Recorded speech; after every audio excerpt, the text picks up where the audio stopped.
224. 2900 Ocean, Victor Sam Charles, 2102.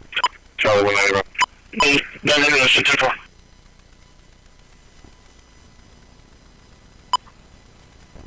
$142, copy 27. You need entry, we're not planning anything. Number info. 45940681, repeating 45940681.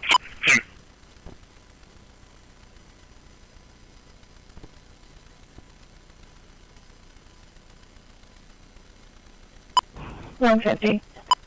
262 here calling for 24. $150. Okay, that was going to be with student Jason Rios. I don't have the sent to ISS for refusing to ID. Show us. I'll go reboot my computer.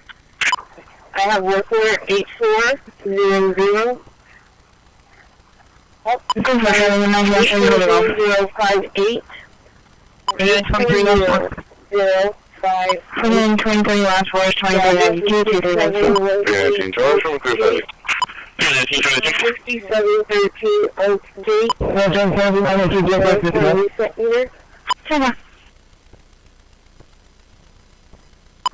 17.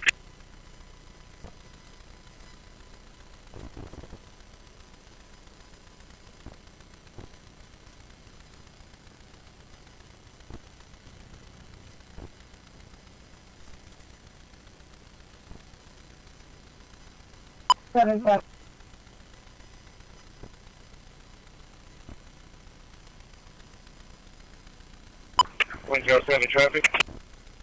10-4. 674 traffic.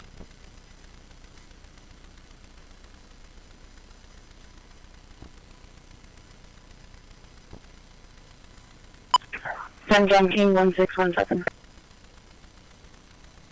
142. I'm sending to the PD for reports. 402 civil. 10-4.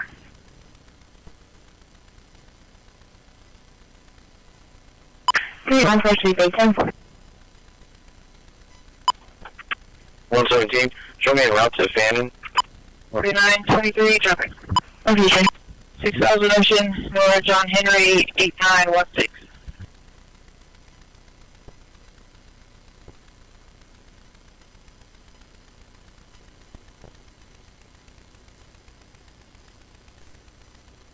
What side is this, sir? You too.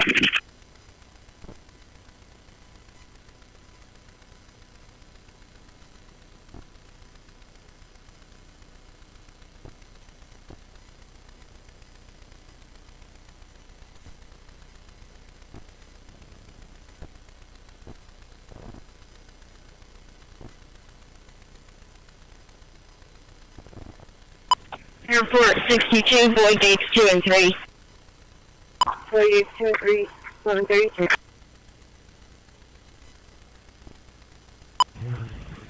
Route 22.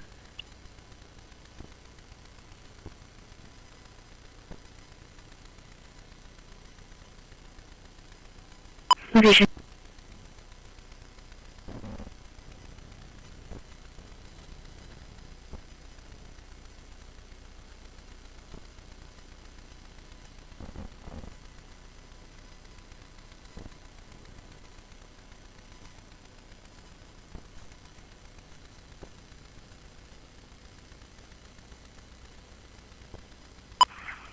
Launch was going to be 2395, 2395. Oh, for education with Greg Travis, and I'll be not to condemn. Route 9 base. I will private on 3027.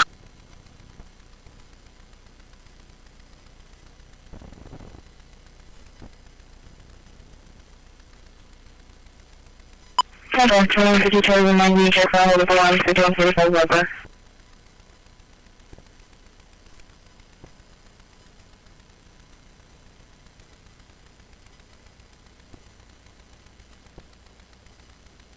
So when I thought,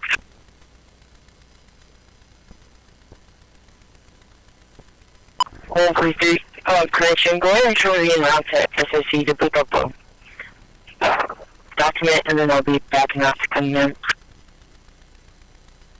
10-4. I did, but I'll write it up again. 10-4. I hear he's a bigger guy too. Yeah, he's a big guy, and he's an agitator. Right away, he starts agitating, and they start bickering. That's how they almost came to a physical confrontation. So it's not safe to have him in the bus. 172, we'll be out at Wilder. 10-4. 10-4. 10-4, thank you. Show me around to Maine for equipment.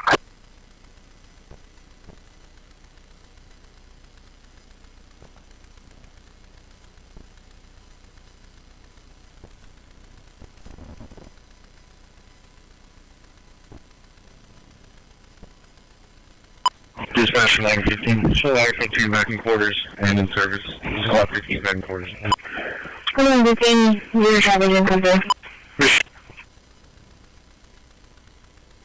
10-4. 145 on the right, another. 10-4.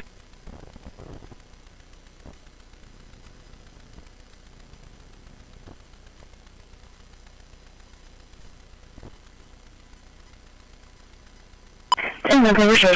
My 5 6 what is it for?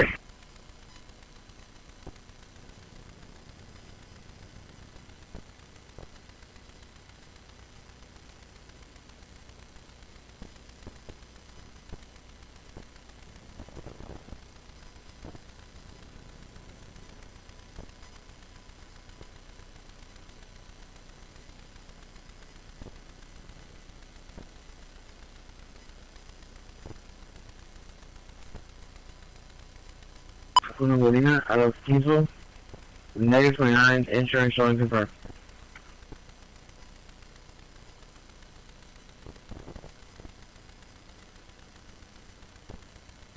Okay.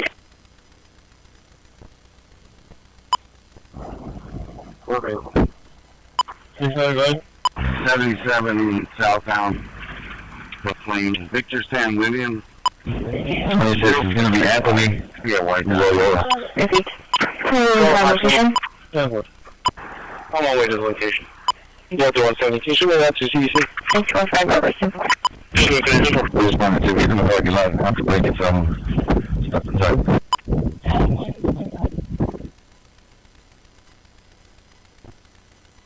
PD dispatch to animal control.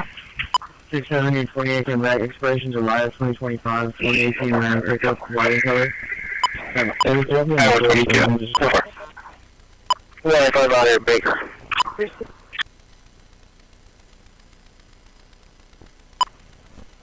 Go ahead. 117, you can reroute me back to Ray. The address is 53rd.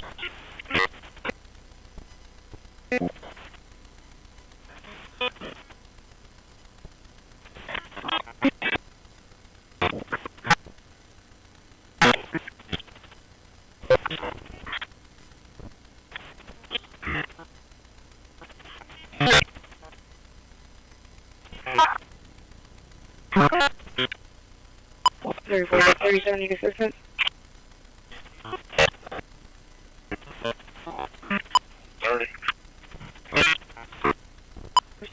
There's not taking care of the animal. Drop off for the chauffeur. You just I can use trace calling animal control.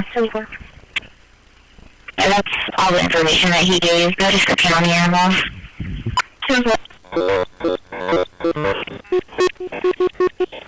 Any PD needed? Negative.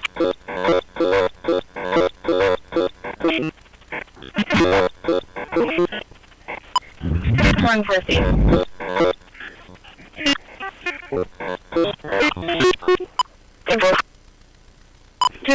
DC 41. Hops 24 curbside. DP1. Curbside 1139. Show me clean and I'll you on the K9 60's call. 10-4. 14 Okay. Airport 28. Again, that's a West man on 361.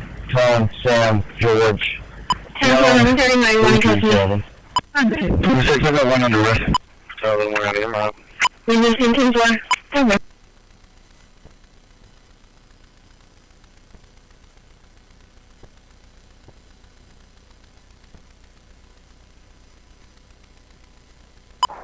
120 traffic. Location.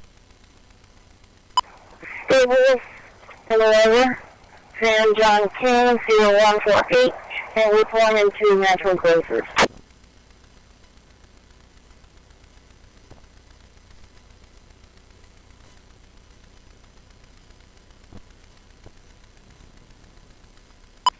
One 192.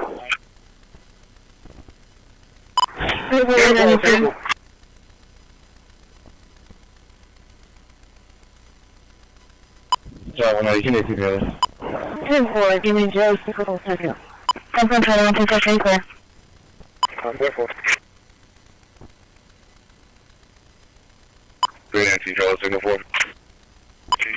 392, Charlie. PlayStation, What's the deal on here, right? So, what was the time again? Okay. We're on top there, John. Maybe Zone 49, silent panic. 5, 6, 3, can't go.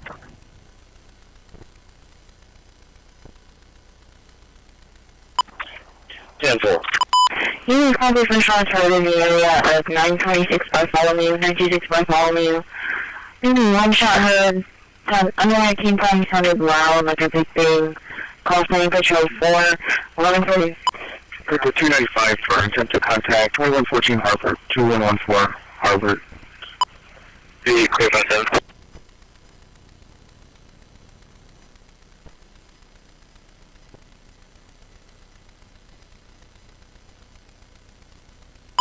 Corpus, what's in there?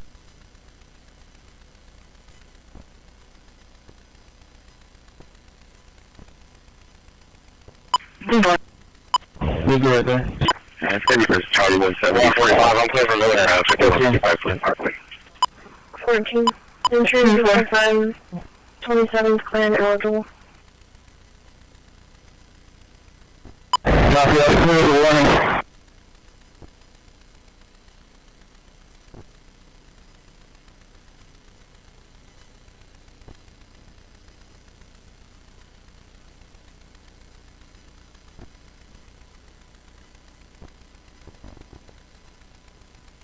I got you, sir.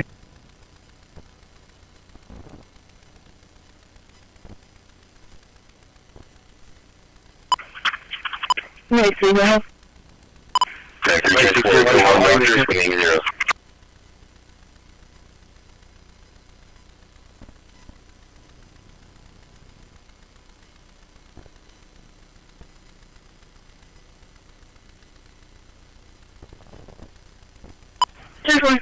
Adam 130, signal 4 at the Stripe Slipper and antenna.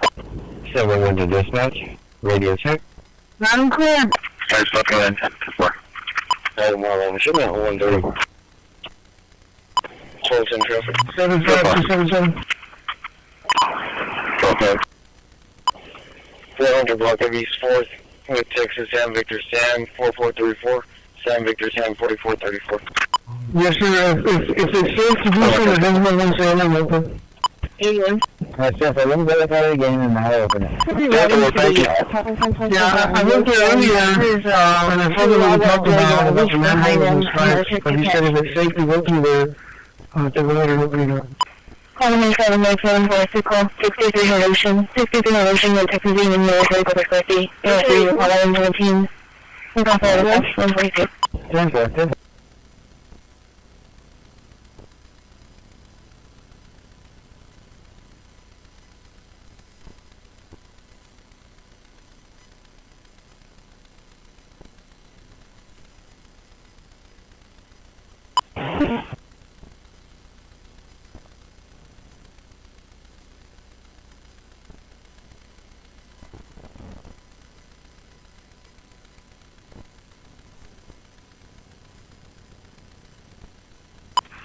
One 59, 66 miles. Dr. Losing on Ministry.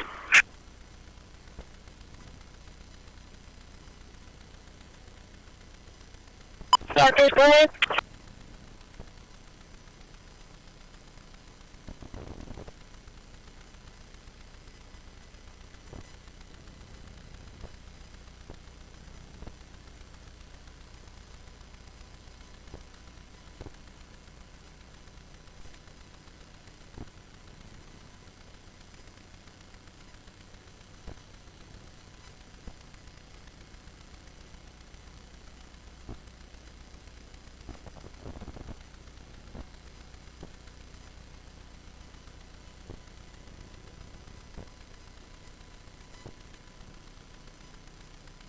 Just help you. What are you doing?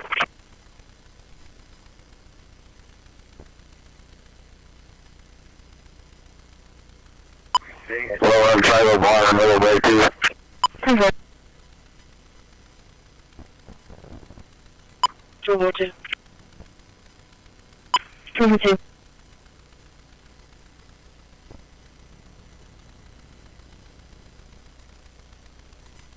Okay. Goes 240. Show me real CHU, please.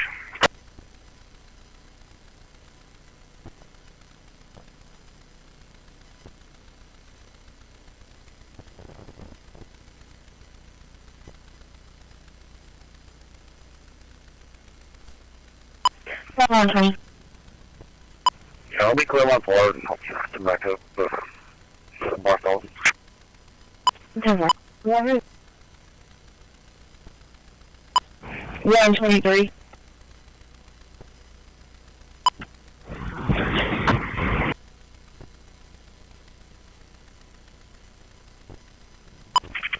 So far. 10-4.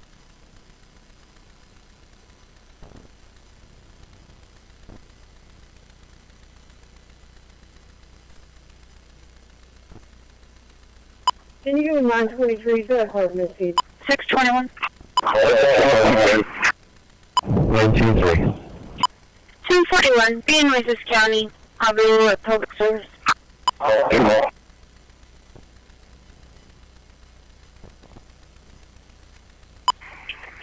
Somebody call for 22?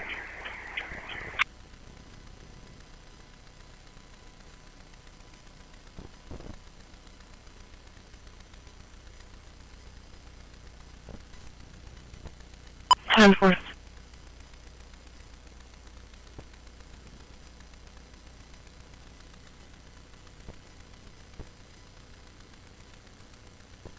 Yes, Route 37 inbound to Courier Station, currently on Galahad near Castores.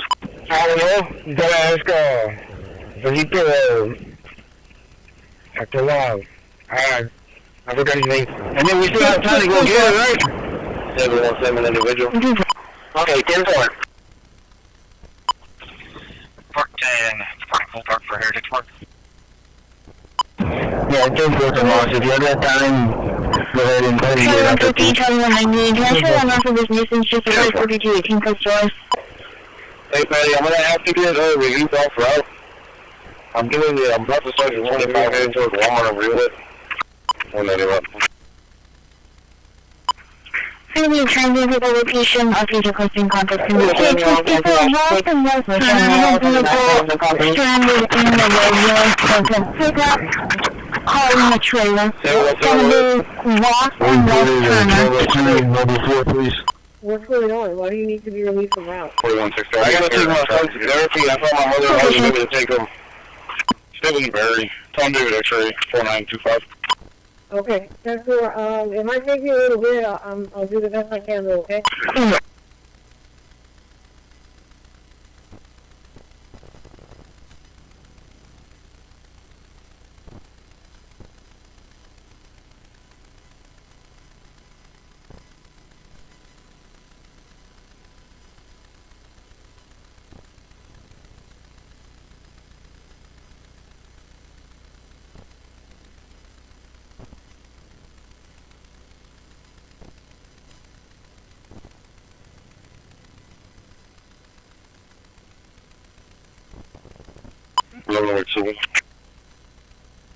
And what was the criminal restriction? 1210 status. The fire alarm cover off the wall. 4224 Ocean, apartment 233. 24. 4224 Ocean, 233. Hello, Project. I'm sorry, the location of the broken handful cover? 2135, so I think. Hello, 24. 81.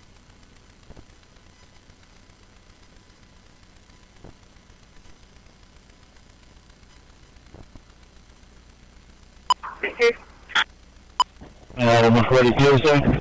For the route to the school. Location?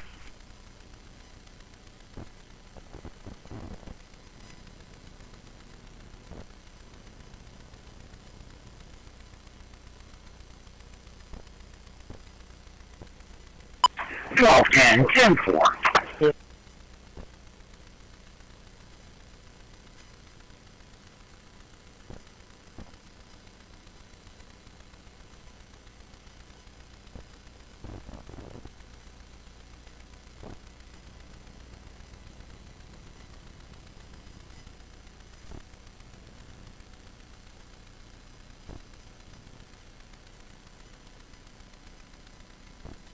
Wait.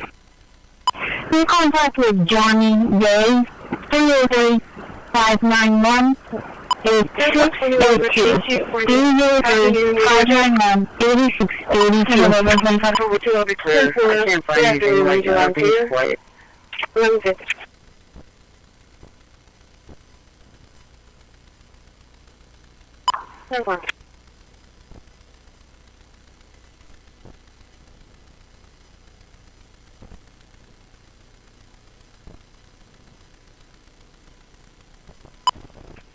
One 45 on that meter.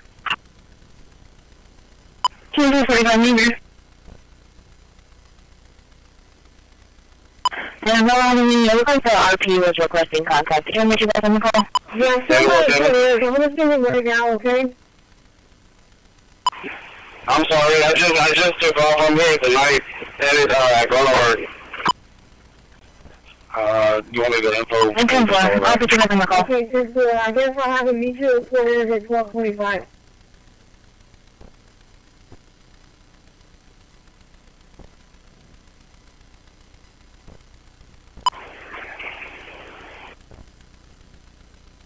$717, did you copy? I'm gonna send it at 1225 in 4 years. 1225, 4 years, 10-4. Sorry, what's in there? Okay.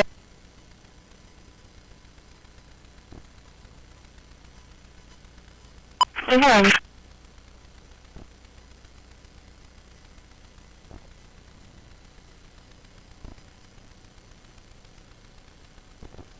David, 1152.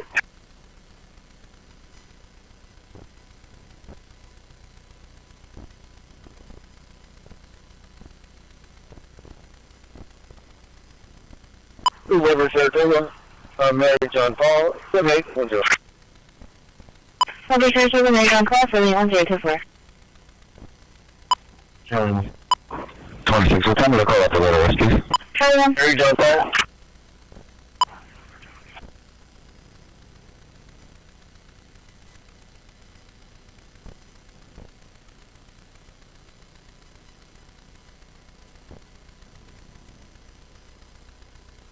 Make your writing 3.0. Charlie 290, can you show me around to 3701 Mueller for training? Put the 280. Can you do a call back to all?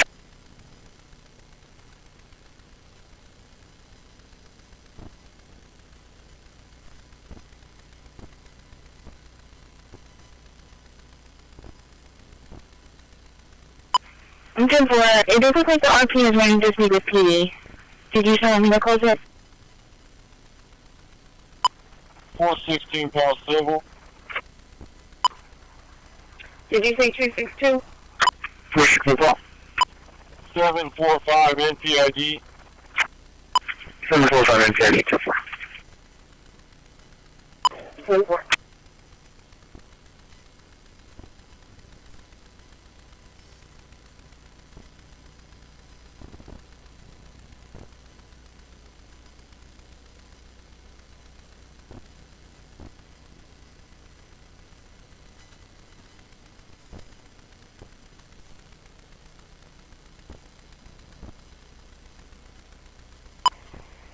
Hello, what is it? Delta 260, Delta 270 for disturbance, 417 Cole Street, 400 Cole, contact Stephanie. Persons.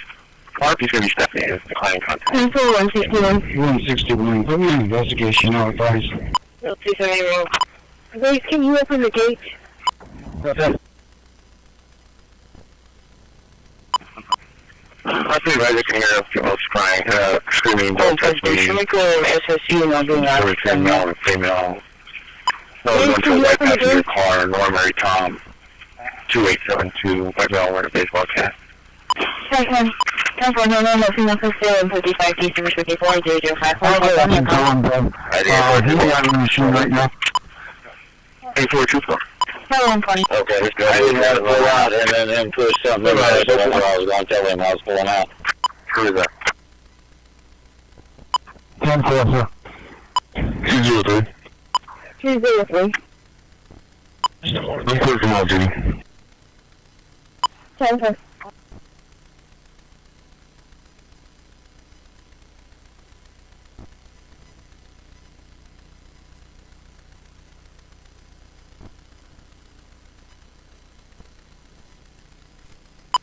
One, 35. Can you copy? Okay, we'll go first.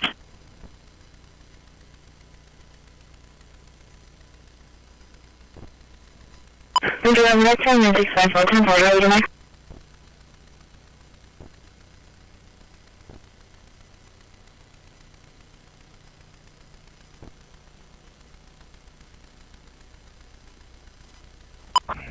Got 110. Unit 7? Did you let me know do income? You showed comfort to and can you show us both out at 4258 Agnes on the 7?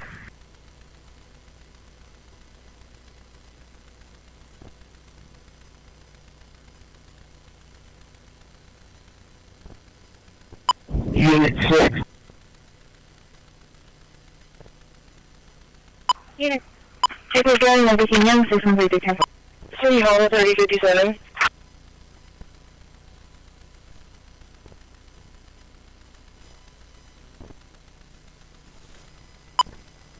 Park comment, Glen Harbor.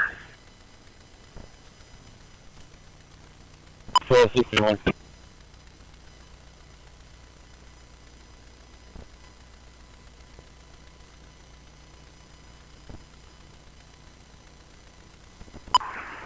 Alright, do y'all have him, go on at the office?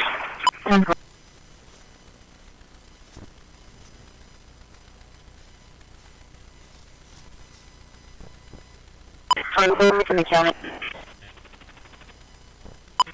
624.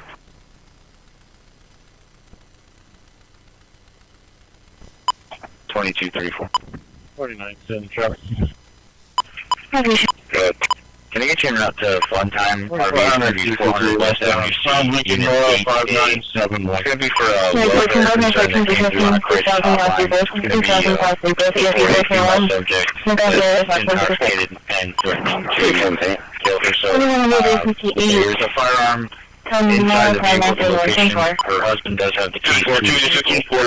This could be a recidive subject for some. We're for nothing in those maybe for our one-time vehicle.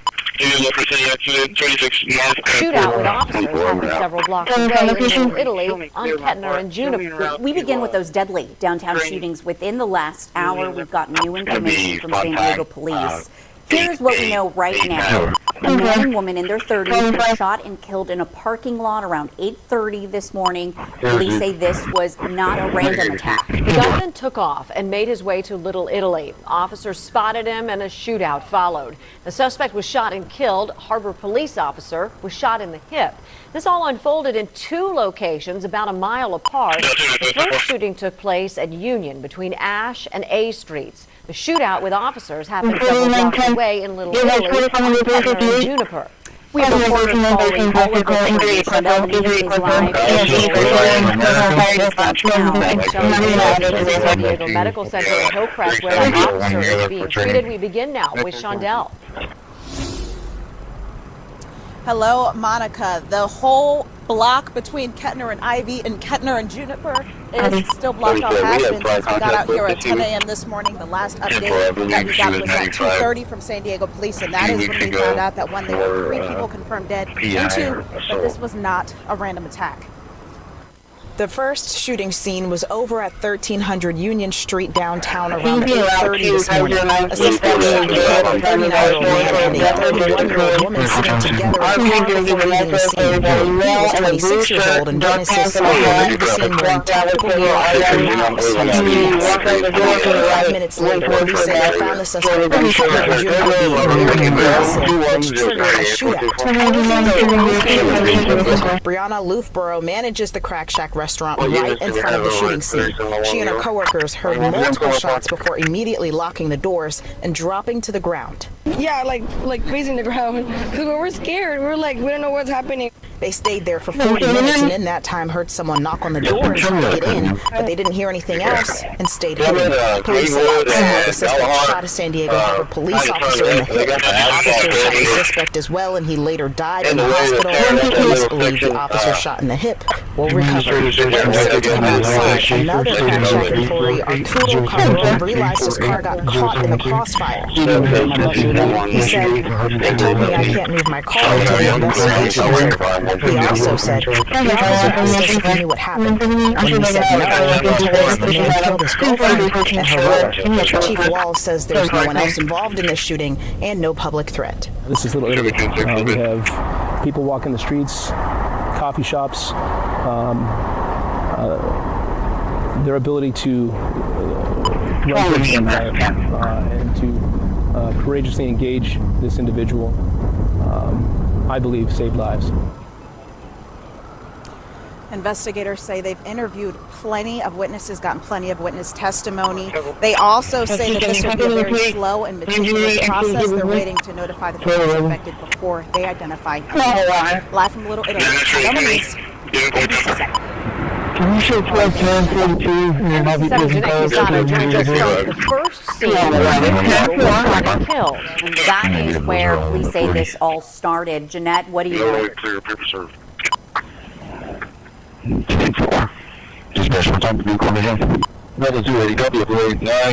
right. Well, that scene happened exactly right here where this parking spot that you see here, the scene has now been cleared, but this is a parking spot where the car the victims were in was parked when that shooting happened. The tow truck picked up the car earlier today. The crews just left, but moments ago there were crews out here removing the bloodstains from the street and the sidewalk. Now, according to San Diego police, the victims were a 39-year-old man and a 31-year-old woman. Investigators say the suspect was 26 years old. Police say this does not appear to be a random attack, but rather a targeted one.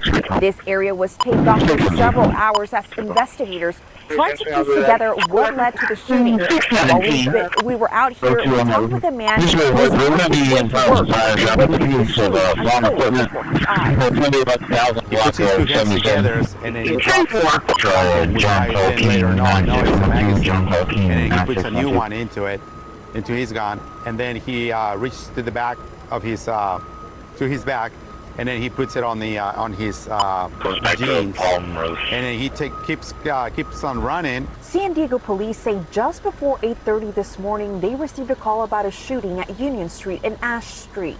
When officers arrived, they found two people had been shot and killed. The man says he had just parked to go into work when he heard the shots fired and saw the suspect replacing the magazine on his gun before running away. According to police, a Harbor police officer located the suspect on Juniper and but the witness in talking says he never imagined being caught in the middle of all of this. That's a little bit scary, actually, because when I saw the guy, when I heard the gunshots, a lot of stuff goes through your head. Homicide investigators say the suspect is dead, but they are still investigating the motive behind the shooting. Live from downtown, Thank you, Jeanette. And we've learned more this afternoon about that officer and his condition. NBC 7's Shelby Bremer joins us live now from UCSD Medical Center in Hillcrest with that part of our coverage. And Shelby, what can you tell us? So I can tell you that it's been largely quiet here today, but the police presence has really been noticeable. You can see the Harbor Police squad car behind me, and there have been at least half a dozen squad cars filing in and out all day. We did get an update from Harbor Police this afternoon on that officer. They say he's recovering, and they're grateful for all the support. Harbor Police Chief Magda Fernandez visiting a motion emerging from UC San Diego Medical Center in Hillcrest to deliver an update on one of her own. I'd like to start by thanking our community for their prayers, for reaching out, and for their outstanding outpour of support. For one of our officers who was shot today in the line of duty. While responding to the call of Little Italy, the officer was shot in the hip in an exchange of gunfire that left the suspect dead. The officer is expected to recover. I did speak to him before he went into surgery. He was awake, he was alert, and he was in good spirits. Just before noon, the surgery concluded, and he is now in recovery. Fernandez declined to identify the officer, but revealed he was brand new to the force. At this time, I will not release the name of our officer, but what I can tell you is that he's been with us for 2 months, and he's currently in team training. He does have family in the area, she said, sharing her gratitude for San Diego police, while flanked by the officers on scene just hours before. Please continue to keep our officers and our department in your thoughts as we recover from this incident. Chief Fernandez declined to give any sort of information on the investigation into the shooting itself, saying any updates on that will come from San Diego Police. For now, live from Hillcrest, Shelby Bremer, NBC7. Okay, we'll wait to hear more. Thank you, Shelby. The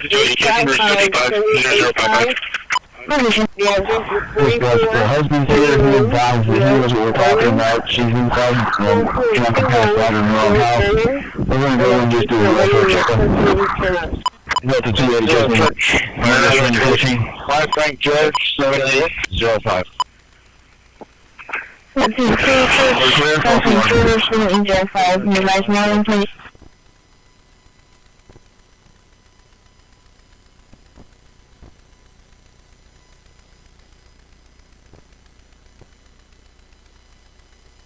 That's going to be 2454 2454.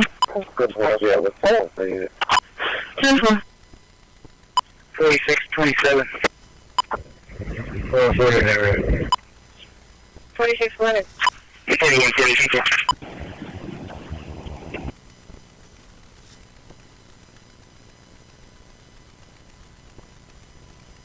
You want the distance around.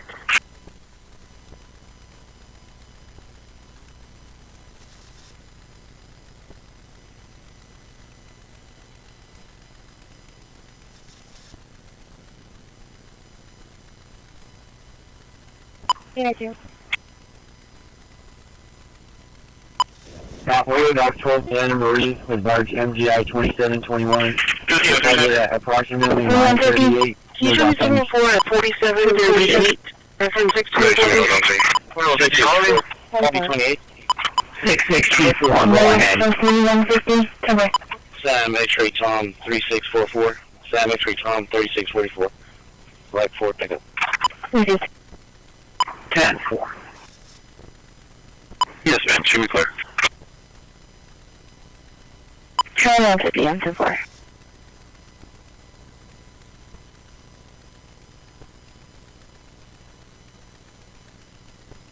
Yeah, camera connected my subject.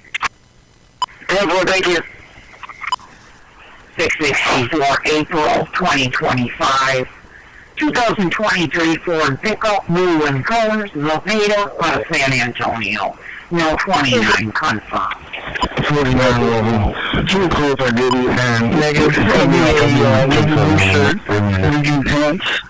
The shirt's gonna be short sleeves, and you even have a navy blue hat wearing the forward. Okay. 21 Turkey.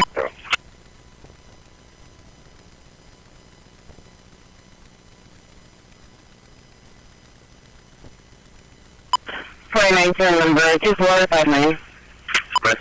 915. Yes, sir. I was going to try and have you relieved to be to this meeting on time, but you're going to have to just come straight in and go up to the meeting. I want you guys there because you're going to be a little bit late. Just make sure you sign the paperwork, you'll get paid for it. The request for constable 417 Bell Street, 417 Cole. Delphine is on scene. I'll let you call.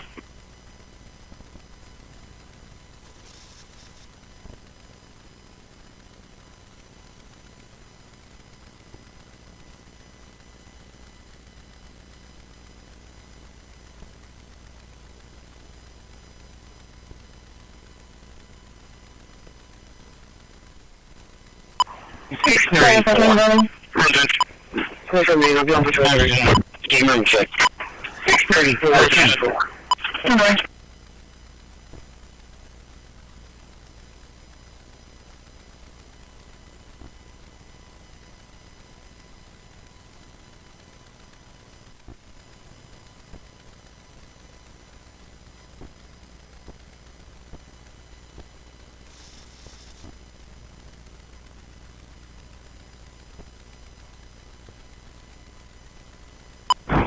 That's it.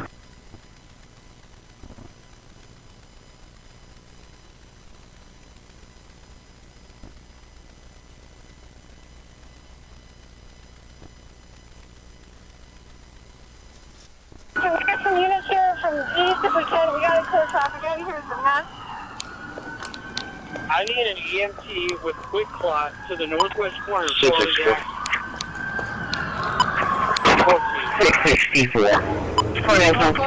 RB1 contact. We got you. We'll find victims. Yep. 664 negative. We got more cops. Just wait for today. I stopped him from doing that. Appreciate it. You stay here? Yeah, I got you. Okay. Uncle did that.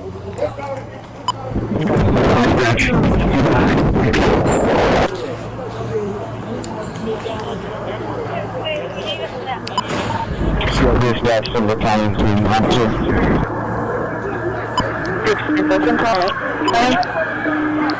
I have one male strapped in the neck. I need an EMT here right now.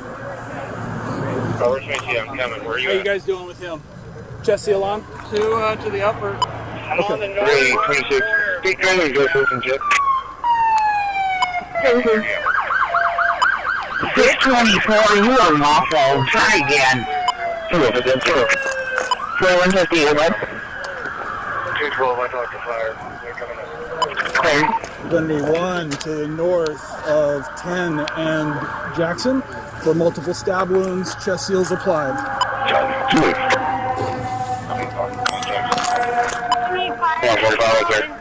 Show me 2 weeks. Can we get some units here from east if we can? We got to clear traffic out here. It's a mess. I need an EMT with quick clot to the northwest corner of 22, I'll be clear. 1262. You got fire coming in mass. 34, go ahead.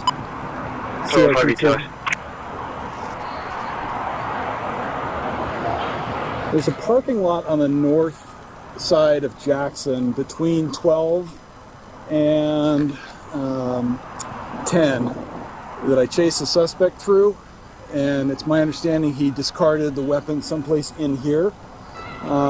It's a fairly large area, and whenever we have an opportunity, I'd like some officers to come and scour this area. I'm not seeing it yet, but the knife is someplace in here, so I'm not going to let people come in. Roberts and Santa Fe, Center, And CRT2 for whoever was asking about last night. Yeah, this is the same description.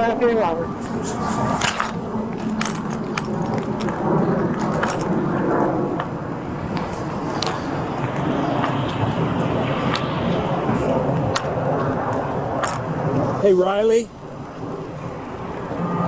Hands went up right around that corner. His hands went up and they were empty right around that corner. A witness said that he had thrown it when he put his hands up. Did you run this way? Parking lot and then up there. So if he threw it, maybe like right up in here, but who knows?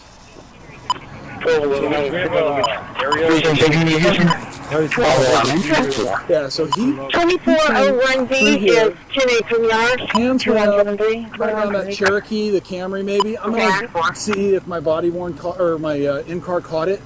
But hands went up kind of right in this area, like where Andy is. Where Andy is, he was hands-free. Charlie, yeah. So over the bushes, it would be great because there's a knife sleeve over there from the it's like pink or red. So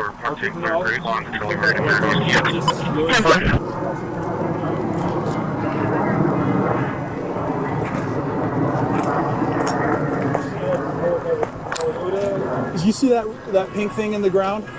Right there? That's a knife sheath. But it, 8329 Moffett. It'll be on 77. Well, it sounds like you might have found it. 1470 with Lincoln Tom 2932. Lincoln Tom 2932. Be a white Nissan. I heard too. I heard that. I had multiple witnesses say he threw a knife or threw something when I. Yeah, I was walking this way and he threw it. You know. Where did you see him throw it? You know. I was checking underneath the cars. That's my best bet. Okay. Like, if there's cars here parked, you know, how are they gonna move? You know. So you saw him discard something, right? Because I was right there going up. Can I take your information? This is a really serious crime. This guy stabbed a whole bunch of people. I know. He was trying to do that to me when I was going up to buy some pack of cigarettes. That's it. Did you see him throw a knife? Or did you just see him throw something? He had a black knife. Like this big. Yeah. Where did you see him with it? Was right there. Right where? Right by the Hyundai? Coming up the area, and then from there he threw the knife somewhere around here. So you think it's going to be around in here? Around here underneath the cars or something, you know? Okay. Okay. I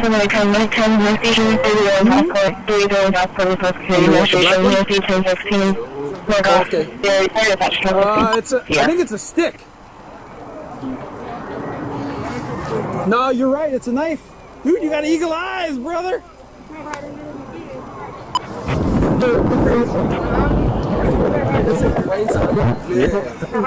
You were about to get there, brother. You were about to get there. You were about to get there. CRT2.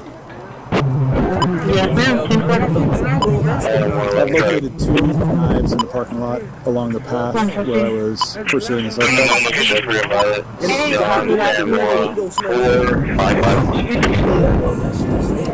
All right, fellas. Thank you very much. Take care of yourself. I don't know, so I'm going to need somebody that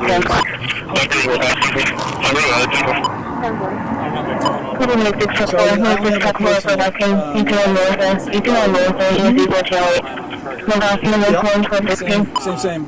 All right. Well, let's I'll sit on the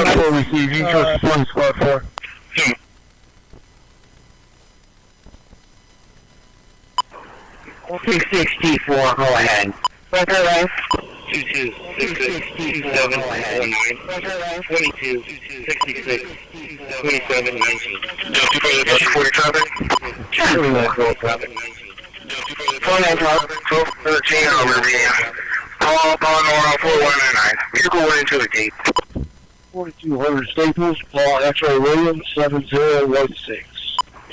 664, 28 Express, February 2025. 2019 Nissan van, it's an enterprise rental out of St. Louis, Missouri. No 29 confirmed. 27 Alcantara out of San Antonio, eligible. Class C expires 2031, no 29. Can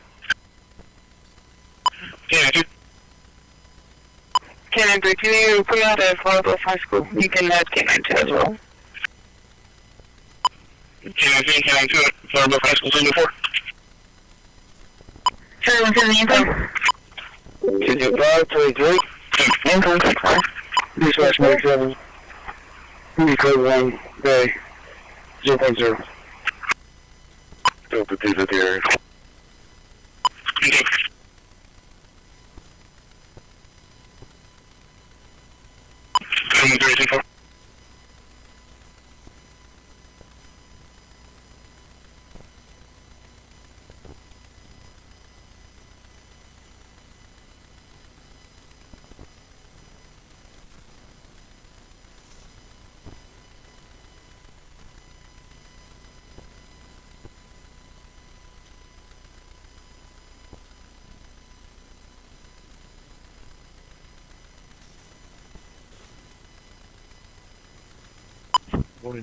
Last 4, please.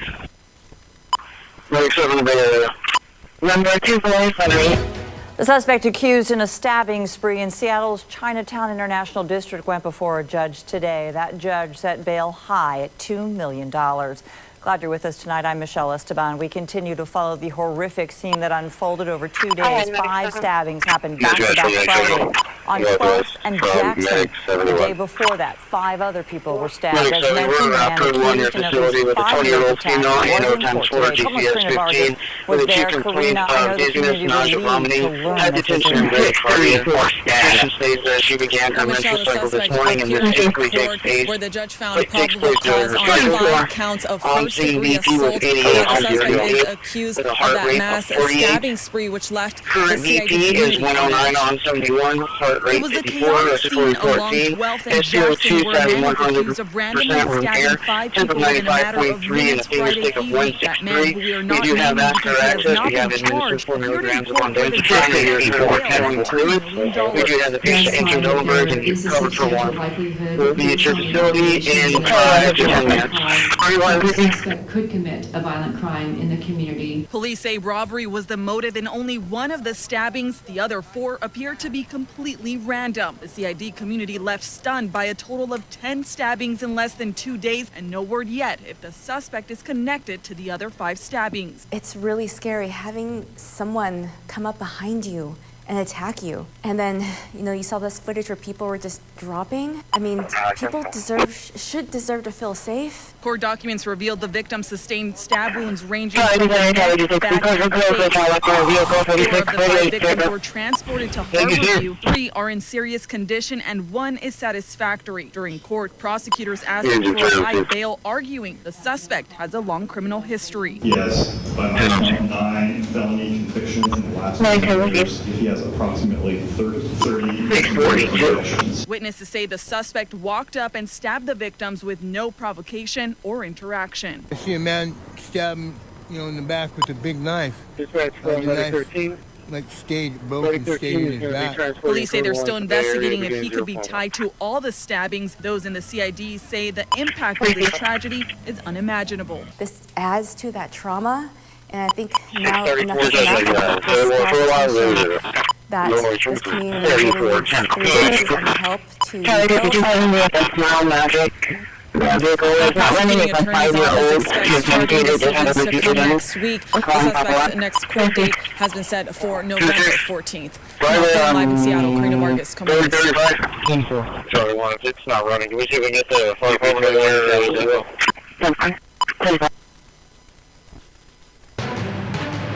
Breaking tonight.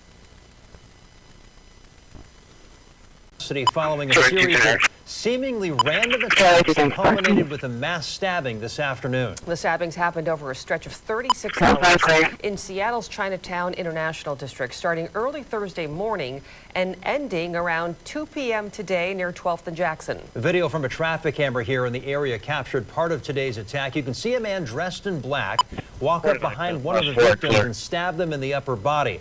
That person falls to the ground as the suspect walks off. Just in the past hour, Seattle Mayor Bruce Harrell released a statement about the stabbings. It reads in part, the stabbings in Little Saigon and the Chinatown International District are horrific, appalling, and shouldn't occur anywhere in our city. He goes on to say every person deserves to feel and be safe, and I remain committed to using every tool available to improve the safety for all residents, workers, and visitors. We have team coverage on the mass stabbing, including Ryan Sims with neighborhood reaction in Lynn and Gwen Harborview, where the victims are recovering. But we start with Jeremy Harris, who was in the neighborhood talking with people about the previous stabbings when today's attack happened. Jeremy? Yeah, with the suspect now in custody, the urgent task for investigators is to figure out who he is, what a motive may have been, and do they have evidence to connect him to all 10 people who've been stabbed here in the Chinatown International District since yesterday morning. We came up here today to talk to people who were on edge after yesterday's stabbing spree, only to find ourselves in the middle of a violent and chaotic scene. You hear that a lot? Yeah, all the time. Yeah, all the time. It was in this interview about a nearby stabbing spree when it happened again. As we arrived at the scene, this is what we saw. Stabbing victims all over the intersection of 12th and Jackson. Police officers put pressure on the wounds and aided the victims, while paramedics and firefighters ran in. They triaged, then raced the victims to Harborview Medical Center. And I see a man stab him, in the back with a big knife. The knife broke and stayed in his back. The witnesses tell us it was totally random. A man just walked up and started stabbing people. Dude, I'm freaking out. I'm like, my friends. My friends on the ground, I'm dying. I don't want to lose them. Apparently one individual over a 38-hour period of time committing random assaults. This scene had 5 victims. That's on top of 5 other victims who were stabbed, apparently at random, in Seattle's Chinatown International District in the prior 36 hours. The arbitrary nature of these assaults makes it likely that these are similar. Again, only one of those previous incidents was a robbery in which a cell phone was stolen. The rest of them were just random attacks, as this appears to be today. Yeah, it feels super unsafe, actually. Extremely unsafe. It's not safe for anybody to come down here. We expect to be safe with 5 random stabbings. Yeah. Even with the suspect now in custody, the neighborhood says the safety issues here are still not over. It's super unacceptable, and I'm hoping that they actually do something really soon about it, because it's starting to get really scary. A stabbing spree like this is certainly alarming enough as is, but as they just heard there are broader issues going on here, especially in Little Saigon and the Chinatown International District. To speak to that, you can see behind us fire crews just arrived here while I've been doing this live shot. They're treating somebody who appeared to be overdosing, and bystanders had to call 911. Now we got medics treating them. This scene plays out here constantly up at 12th and Jackson, and it's just, you can sense the frustration from people up here who say they're not only dealing with the street disorder around the public drug use, but they're also now dealing with these violent attacks. They're on edge, they're frustrated, and they're looking for help from the city. We'll stay on top of this. Reporting live from the CID, Jeremy Harris, Como News. 4 of the 5 victims from today's mass stabbing are all listed in critical condition tonight at Harborview Medical Center. Como's Lynn Ann Wynn continues our team coverage live there tonight. Lynn Ann? Well, Preston, in total, 10 people have been stabbed in the CID since early yesterday morning, and at least 8 of those victims have been taken here to Harborview in either critical or serious condition since yesterday. 4 of the victims stabbed this afternoon were hospitalized in critical condition, and SPD tells me the 5th victim stabbed this afternoon was not severely injured, and they were treated at the scene. I'm told all of the victims have injuries ranging from minor cuts to severe stab wounds, and as SPD stated before, there were 5 separate stabbings prior to this afternoon's incidents. The victims in those earlier stabbings were also taken here to Harborview, most of them in serious condition, including a 52-year-old woman who was stabbed 8 times and a 32-year-old man who was stabbed 7 times in his chest and in his back. Another victim told police the suspect approached his vehicle near 8th and King last night, forcing the door open and tried to stab him in the chest, which he blocked, but he was then cut on his hand. First responders also took 2 more victims to Harborview, one man with multiple stab wounds and another man who was found bleeding heavily from his neck this morning around 1 a.m. near 12th and Jackson. Now again, all of these victims were stabbed in the same general area in the CID, all within a couple of blocks of 12th and Jackson. All these incidents seemingly random. Reporting live in Seattle tonight. The Como 4 drone captured the frantic police activity following today's mass stabbing. For years, Como has reported on crime and safety concerns in the Chinatown International District and the frustration from people who live and work there. Como's Ryan Sims is live now. And Ryan, you heard more of those same concerns again tonight. Yeah, the worries just keep rising, Mary. We should mention this, too, that today's series of stabbings come a year after a historic preservation group said that the Chinatown International District is one of the most endangered historic places in the United States because of crime, and neighbors say enough is enough. Now, talking about that, while updated crime numbers are still unavailable through the middle of the most recent summer, we're talking about July, there were 95 violent crimes and 285 property crimes here in the CID. Needless to say, the stabbings from the last 2 days will definitely raise those violent crime numbers even more. In the hour after today's mass stabbing incident, we spoke to 2 high school seniors who have to walk through this area every day just to get to class. They say dealing with crime is an everyday occurrence on their way to school. It's all the drugs over here mostly. It gets pretty aggressive over here sometimes. It's a bit scary because there's a lot of kids over here. It's a high school, so it's a bit concerning when people are being stabbed like in the middle of the day. Now, all this comes as the City Council just voted a few weeks ago to install a series of security cameras in this area of the stabbing under the plans. That new technology will give officers real-time information about a crime scene before they even get to that area. We asked neighbors their thoughts on that spruced-up technology that will be happening and coming to this area in a few months. They say it cannot come fast enough. Coming to you live from the CID tonight, Ryan Sims, Como News. And that brings us to tonight's Como Polls poll. Hannah Knowles is at the live desk going over the results for us. Hannah? Those frustrations echoed throughout the city, which brings us to our Como Polls poll tonight. Tonight we are asking what would make you feel safer when visiting Seattle. Let's take a live look at those results. You see here 51% of you have voted a visible police presence. 43% say stricter drug enforcement. 3% tied at 3%. Our last 2 options, more lighting at night and more businesses. If you'd like to weigh in, scan the QR code on your screen. It will take you directly to the story on our website, comonews.com. And Como News will stay on top of all of the developments with the mass stabbing throughout the night and in the days ahead. We'll have another live report coming up tonight at 6:30 and tonight on Como News at 11. You can also look for any updates anytime. The suspect accused. We have multiple stab victims all up and down. Jackson. He's about to come out on the 10th. They're about to come out on the 10th.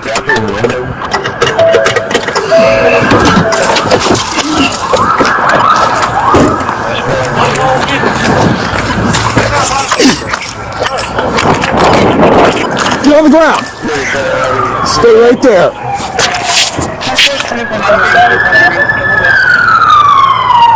10th and Jackson. Look to your left. Look to your left, officer. 10th and Jackson. I have one thrown up. Stay there, my friend. We're gonna wait here. I have lethal. I need less lethal than hands. I'm not doing anything, sir. I'm not doing anything. Take lethal on him. Get the other hand, Kyle. Get the other hand. I'm fine, I do not have anything on me. Yes, sir. Okay, all right. Yes, sir. They're chasing me. They keep chasing me. Taking one into custody. We're going to need more officers around this area because at this point I don't know how many victims we have. I've got at least one victim to the east, to the north of 10th and Jackson. Down here. 12th and Jackson. Okay. I'm getting more information of a victim who is stabbed in the neck at 12 and Jackson. Let's get some resources to 12 and Jackson. Robert Frank Williams, 1704.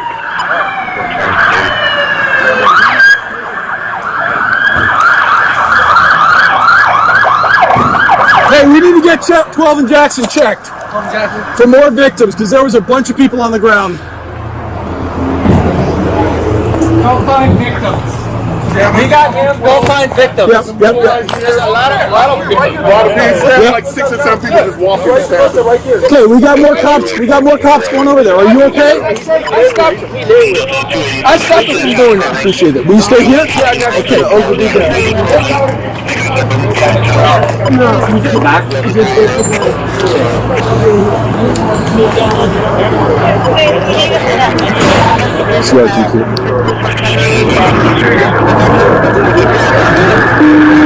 I have one male strapped in the neck. I need an EMT here right now. Oh, where's Tracy? I'm coming. Where are you How you at? guys doing with him? Jesse along? To the upper. I'm on the northwest corner of 12 and Jackson. Copy, 30 out. You good?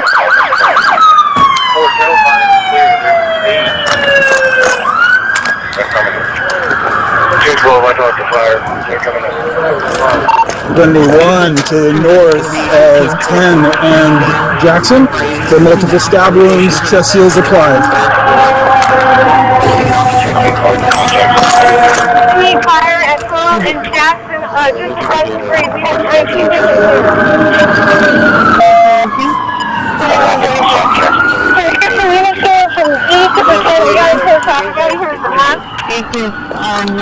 I need an EMT with quick fire to the northwest corner of 12 and Jackson. You got fire coming in en masse, so just flag them down. COT2.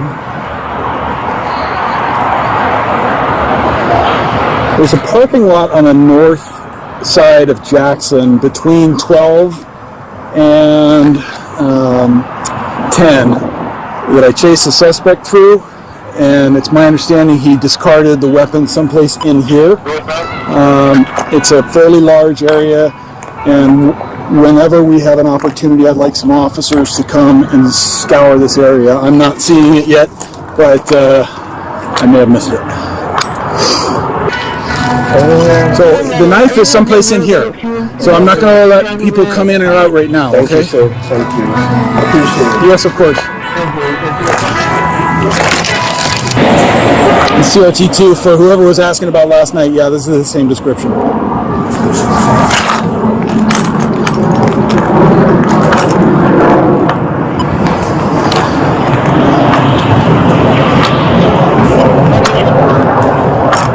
Hey, Riley. Hands went up right around that corner. His hands went up and they were empty right around that corner. A witness said that he had thrown it when he put his hands up.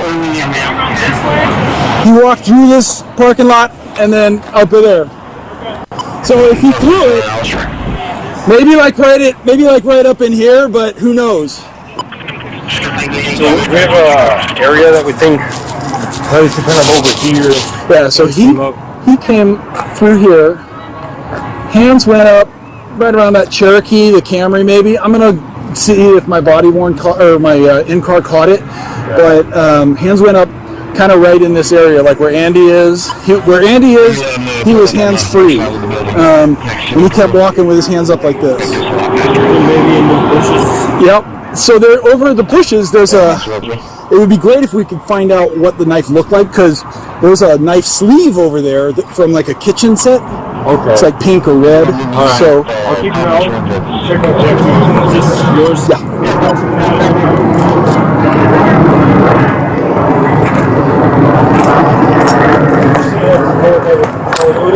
Did you see that pink thing in the ground?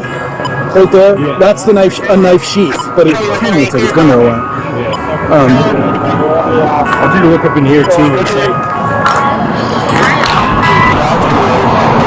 Well, it sounds like we might have found it. Yeah. That's what I heard too. I heard that. I had multiple witnesses say he threw a knife or threw something when I was walking this way and he threw it, you know. Where did you see him throw it, you know? I was checking underneath the cars. That's my best bet. Okay. Like, if this car's here parked, you know, how are they going to move, you know? So you saw him discard something, right? That was right there going up. Can I take your information? This is a really serious crime. This guy stabbed a whole bunch of people. I know. He was trying to do that to me when I was going up to buy some pack of cigarettes. That's it. Did you see him throw a knife? Or did you just see him throw something? He had a black knife, like, you know, you explained it like this big. Yep. Like a shank or some type of knife. Where did you see him with it? Down there, stabbing people and then running around with it, and then he was right there. He had me up with the knife, and then Right by the coming up the area, and then from there he threw the knife somewhere around me. So you think it's going to be around in here? Around here underneath the cars or something, you know? Okay.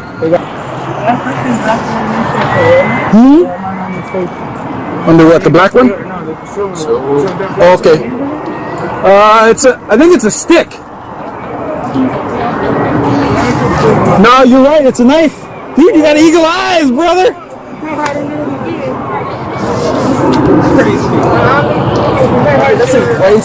Yeah. You were about to get there, brother. You're about to get there. You're about to get there. CRT2. When we yelled the knife, that's the knife. I've located 2 knives in the parking lot along the path where I was pursuing the suspect. Got the handle, dog. And it got the door, the window smashed. Yeah, dog, that's it. All right, fellas. Thank you very much. Take care of yourself, brother. And I have no gear, so I'm going to need somebody that is.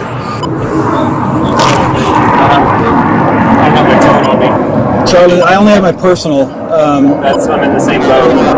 I left mine on the charger home today. Yep. Same. All right. Well, let's. Let me go tap out Weissmiller, or do you want to go grab him and I'll babysit the knife? I'll sit on the knife. And I'll wait here.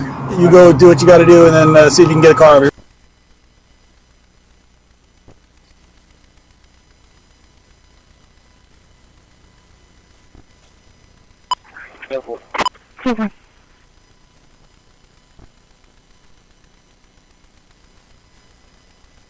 We continue to get more information about this. We'll continue to keep everybody up to date. Thanks a lot. We'll be back in touch.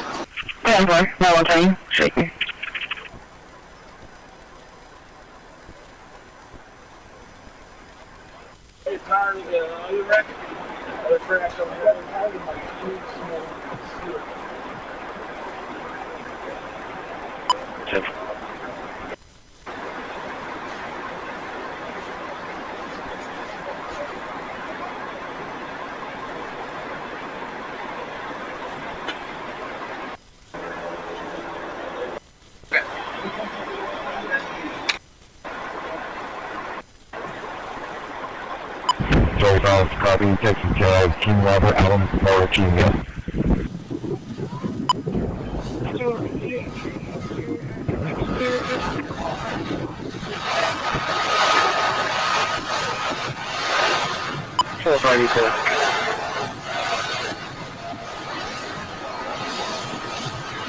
County 55, really check.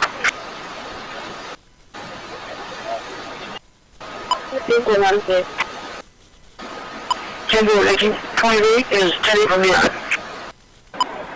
And 1 down, 11 February, 125 Opal, 125 Opal. Tango 1928. Yeah, we'll have a good evening. 2285. Very good.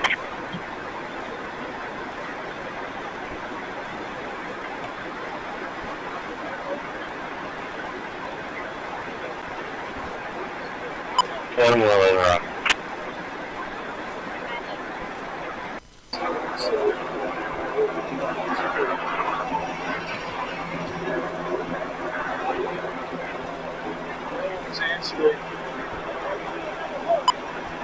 Guys, we're not getting a full return on that 28.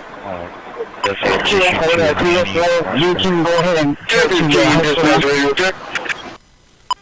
We'll be clearing the residence. 10 drop.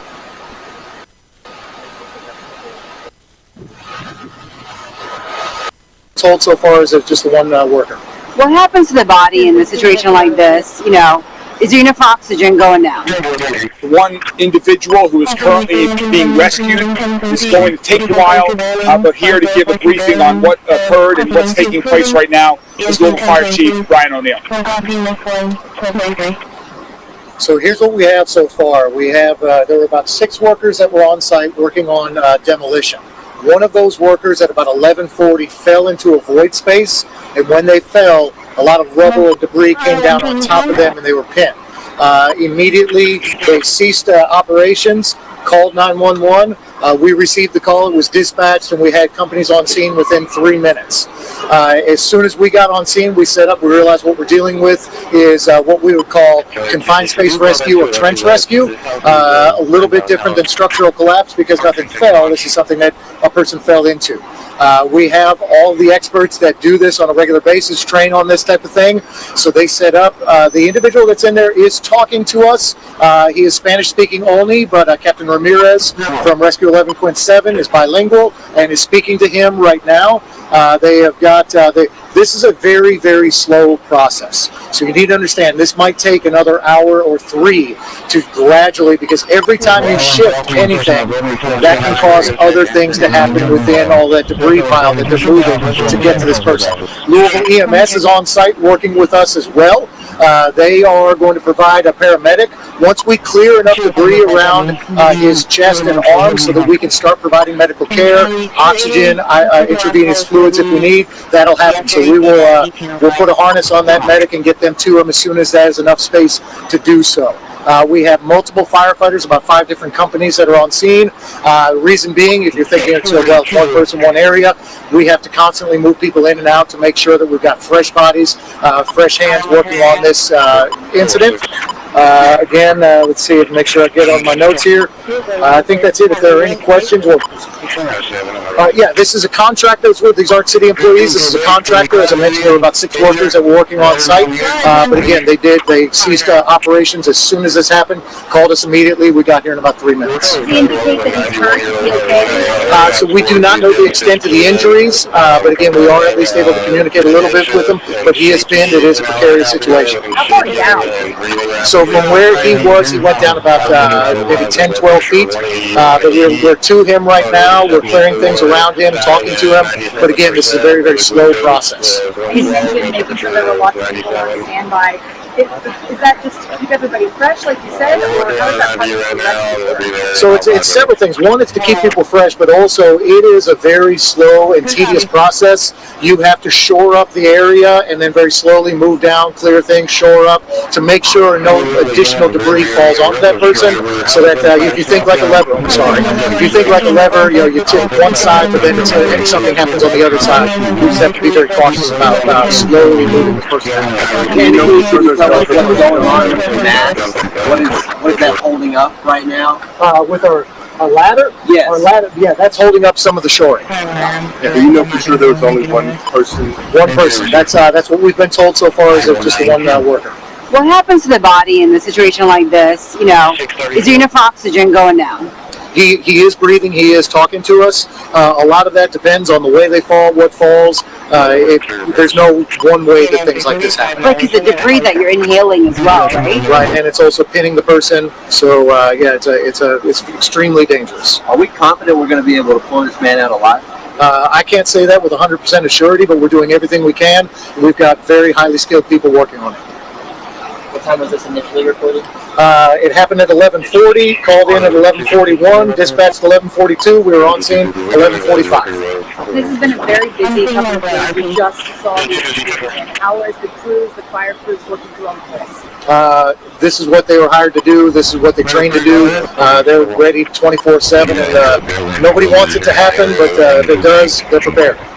On that note, I just want to conclude by saying that for all the reasons you just mentioned, this has been a challenging week for Louisville Fire Department, for all first responders here in Louisville.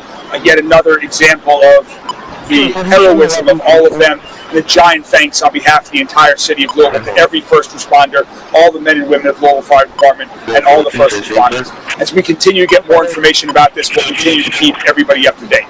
Thanks a lot, and we'll be back in touch. Thanks. Thank you. Thank you.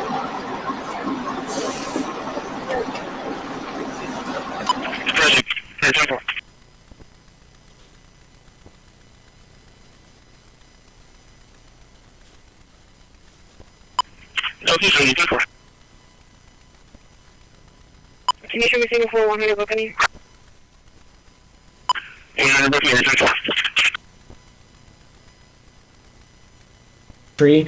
Utilizing with great vigor and utilizing with great, but also the DPRKs. Quick follow-ups. We got to move on. Jenny, go ahead. Thank you. Calls into question Hamas's role in this because Don't have anything off the top, Matt, so if you want to kick us off. Please, thank you.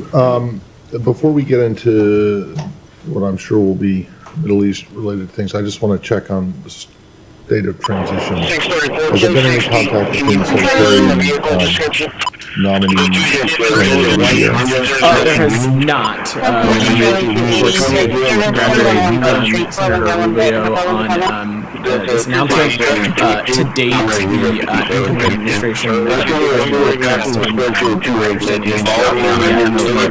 signed a memorandum of understanding as it relates to some of the transition endeavors, both with the White House and the GSA. I will let them and the GSA speak to that process.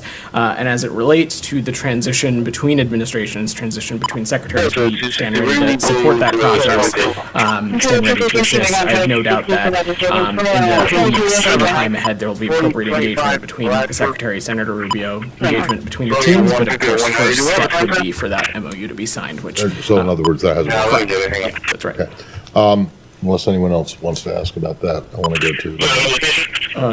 I think, unless I don't get your questions on the transition, because it is. Okay. What foreign policy changes do you expect and hope to avoid once Rubio becomes Secretary of State? So, I mean, is there anything Secretary Blinken would want him to stay the course? Senia, I'm just going to jump in right there and just echo what you've heard the Secretary, the President, Matt, and others say. There is one President at a time. There's one Secretary of State at the time. The kinds of foreign policy and national security objectives the incoming administration may or may not pursue, you certainly can speak to them, and to the extent that they continue to hold daily press briefings, you can certainly ask them about it after 12 p.m. on January 20th. Till then, President Biden is president, Secretary Blinken is secretary. Matt and I are the ones that are doing the daily press briefings, and we're happy to talk about the things that we're continuing to pursue over these final days of the administration, which we have talked about it.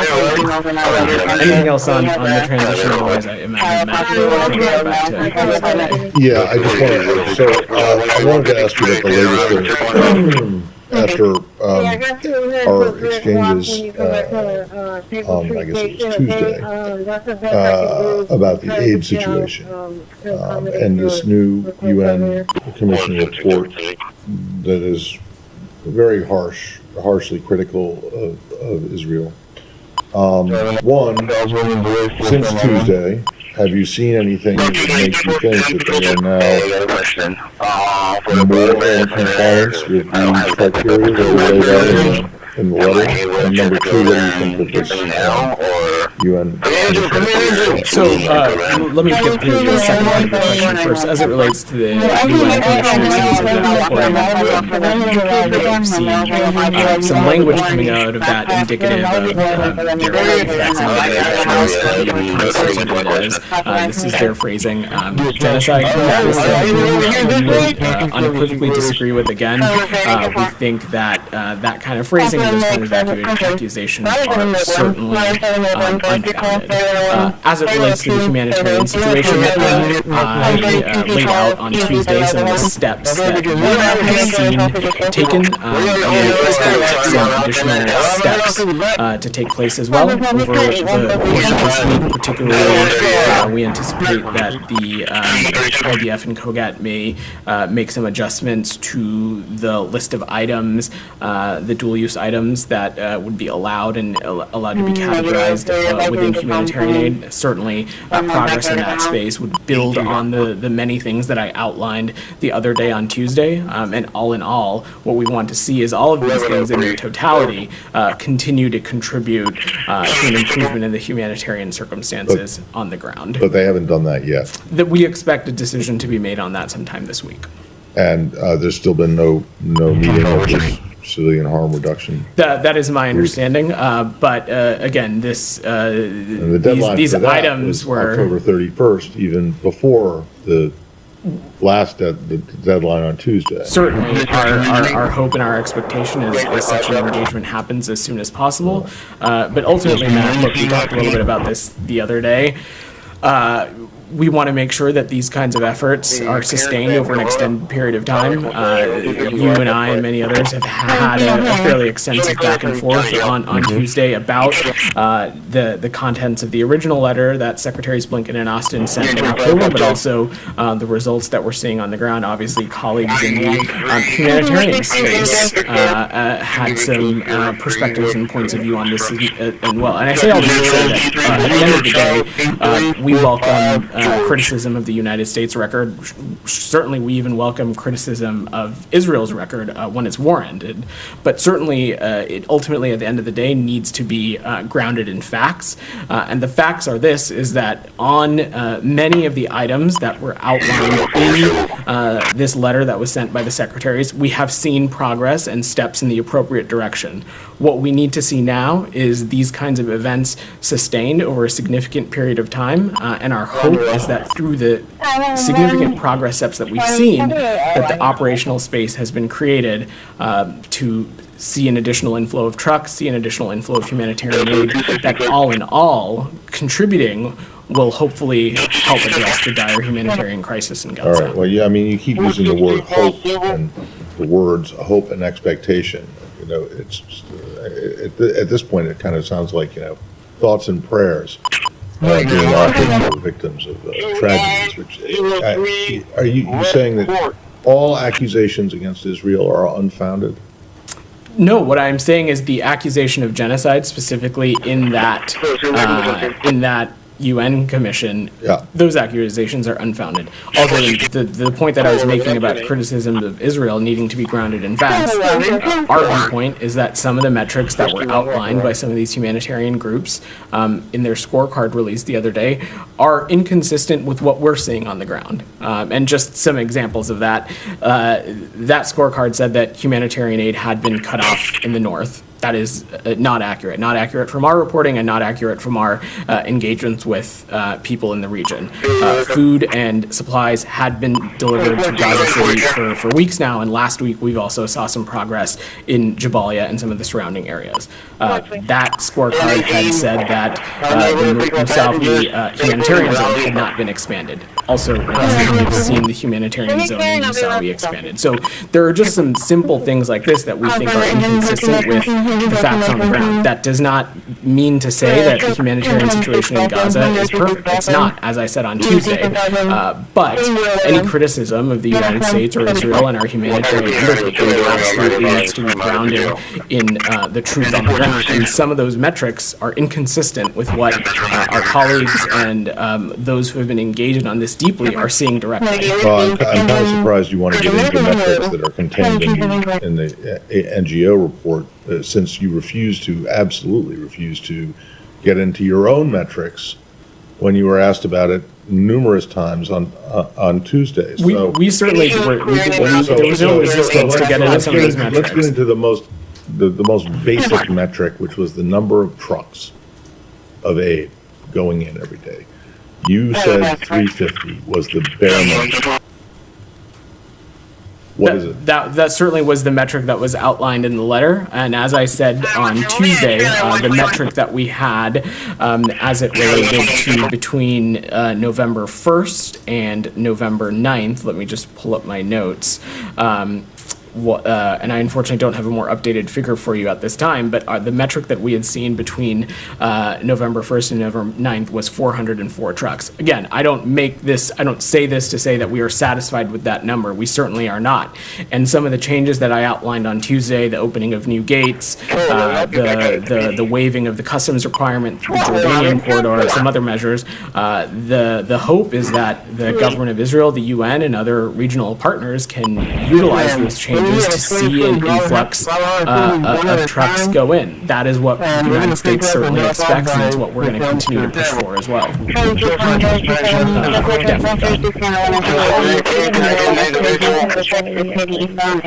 Forced displacement of Palestinians in Gaza to an extent that war crimes and crimes against humanity. Do you agree with that assessment?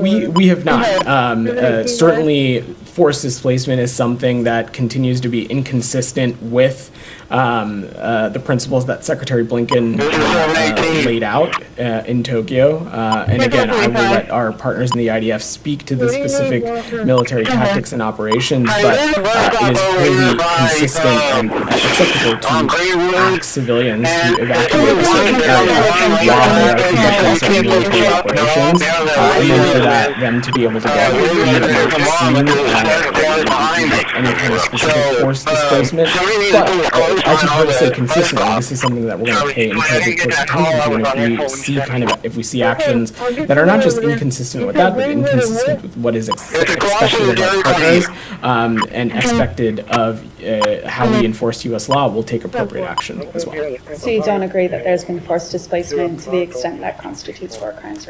We have not made such an assessment. And how can you say that crimes against humanity, war crimes, genocide, anything like that, if there's still assessments that are going on within the state? What we have said is that these assessments are ongoing, and we've been very specific. We have not closed the door on necessarily coming to that conclusion. What we are talking about is that these are ongoing assessments, and we are going to continue to pay attention to the kinds of actions and behavior that we're seeing. And Lebanon. Sure. Go ahead. Israel launched airstrikes on Beirut's Hezbollah today, keeping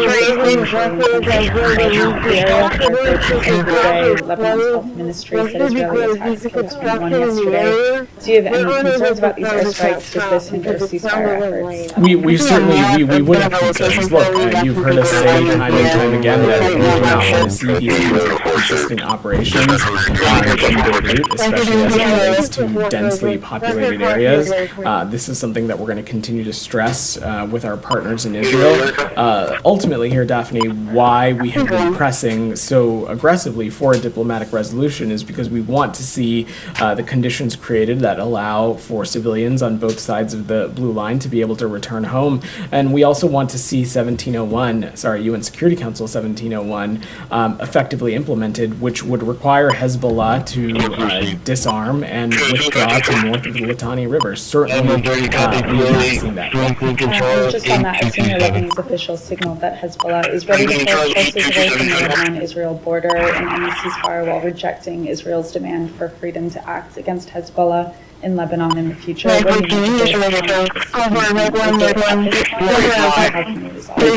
not going to get into the specifics of the negotiations. Consistent with 1701, of course, is that Israel is also required to withdraw to a certain point as well. But beyond that, let's not lose sight of the fact or forget that Hezbollah is a terrorist group, a terrorist actor, and certainly we would need to see some significant progress in the implementation of 1701 as part of this. Go ahead, Sean. The Human Rights Watch report. In addition to, or as part of this, they're pointing out that the large parts of Gaza are now completely uninhabitable because of the Israeli military campaigns. Does the State Department take issue with the facts behind that the military operation has done that? Sean, I'm certainly not going to stand up here and dispute the fact that there has been damage done to civilian infrastructure and numerous civilian facilities across Gaza, and certainly some of them inhabitable. Ultimately, though, that is why one of the things that Secretary Blinken and others have been so deeply engaged on is finding an end to this conflict and ultimately pivoting to a conversation that is related to what happens the day after. And at the crux of that is what steps are we going to undertake to make sure that Gaza can rebuild, that it is no longer a springboard for terrorism against the Israeli people, that it is no longer under the control of Hamas. All of those things we think are vital. And the, I mean, you mentioned that there was, of course, damage done. The State Department acknowledges that to civilian infrastructure. How is that distinct from what Human Rights Watch is talking about? Their conclusion being that this amounts to crimes against humanity and, in their view, ethnic cleansing.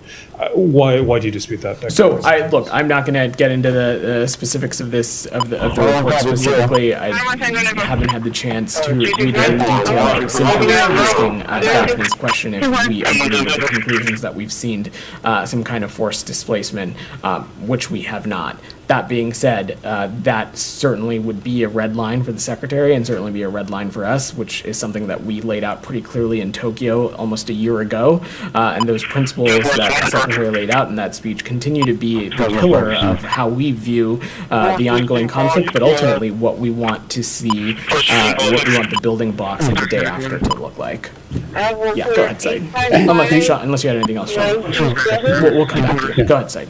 Thank you for that. The letter itself, I mean, 2 days after the deadline, whatever it is, do you consider it to be nullified, canceled, or fulfilled? The content of it. What is the status of the letter today? Said, none of the above. I hope you were paying attention to the very extensive back and forth we had on this on Tuesday. The point of what we said was that these are issues that we're going to continue to pay close attention to. We're going to continue to make assessments on them, and should we see things that we believe are inconsistent of how we expect a major partner like Israel to conduct itself, we'll appropriately raise those things and we'll appropriately enforce and take action as it relates to U.S. law. Our intense focus and our close looking and our assessments of the humanitarian situation in Gaza did not start when the Secretary sent that letter. It did not end after that 30-day period. This is something that we have been intensely focused on, certainly in the context of this conflict since October 7th, but even more broadly, the humanitarian situation in Gaza is something that, of course, the United States has been deeply engaged on for many time before that. I'm not asking a humanitarian question. I'm asking a technical question.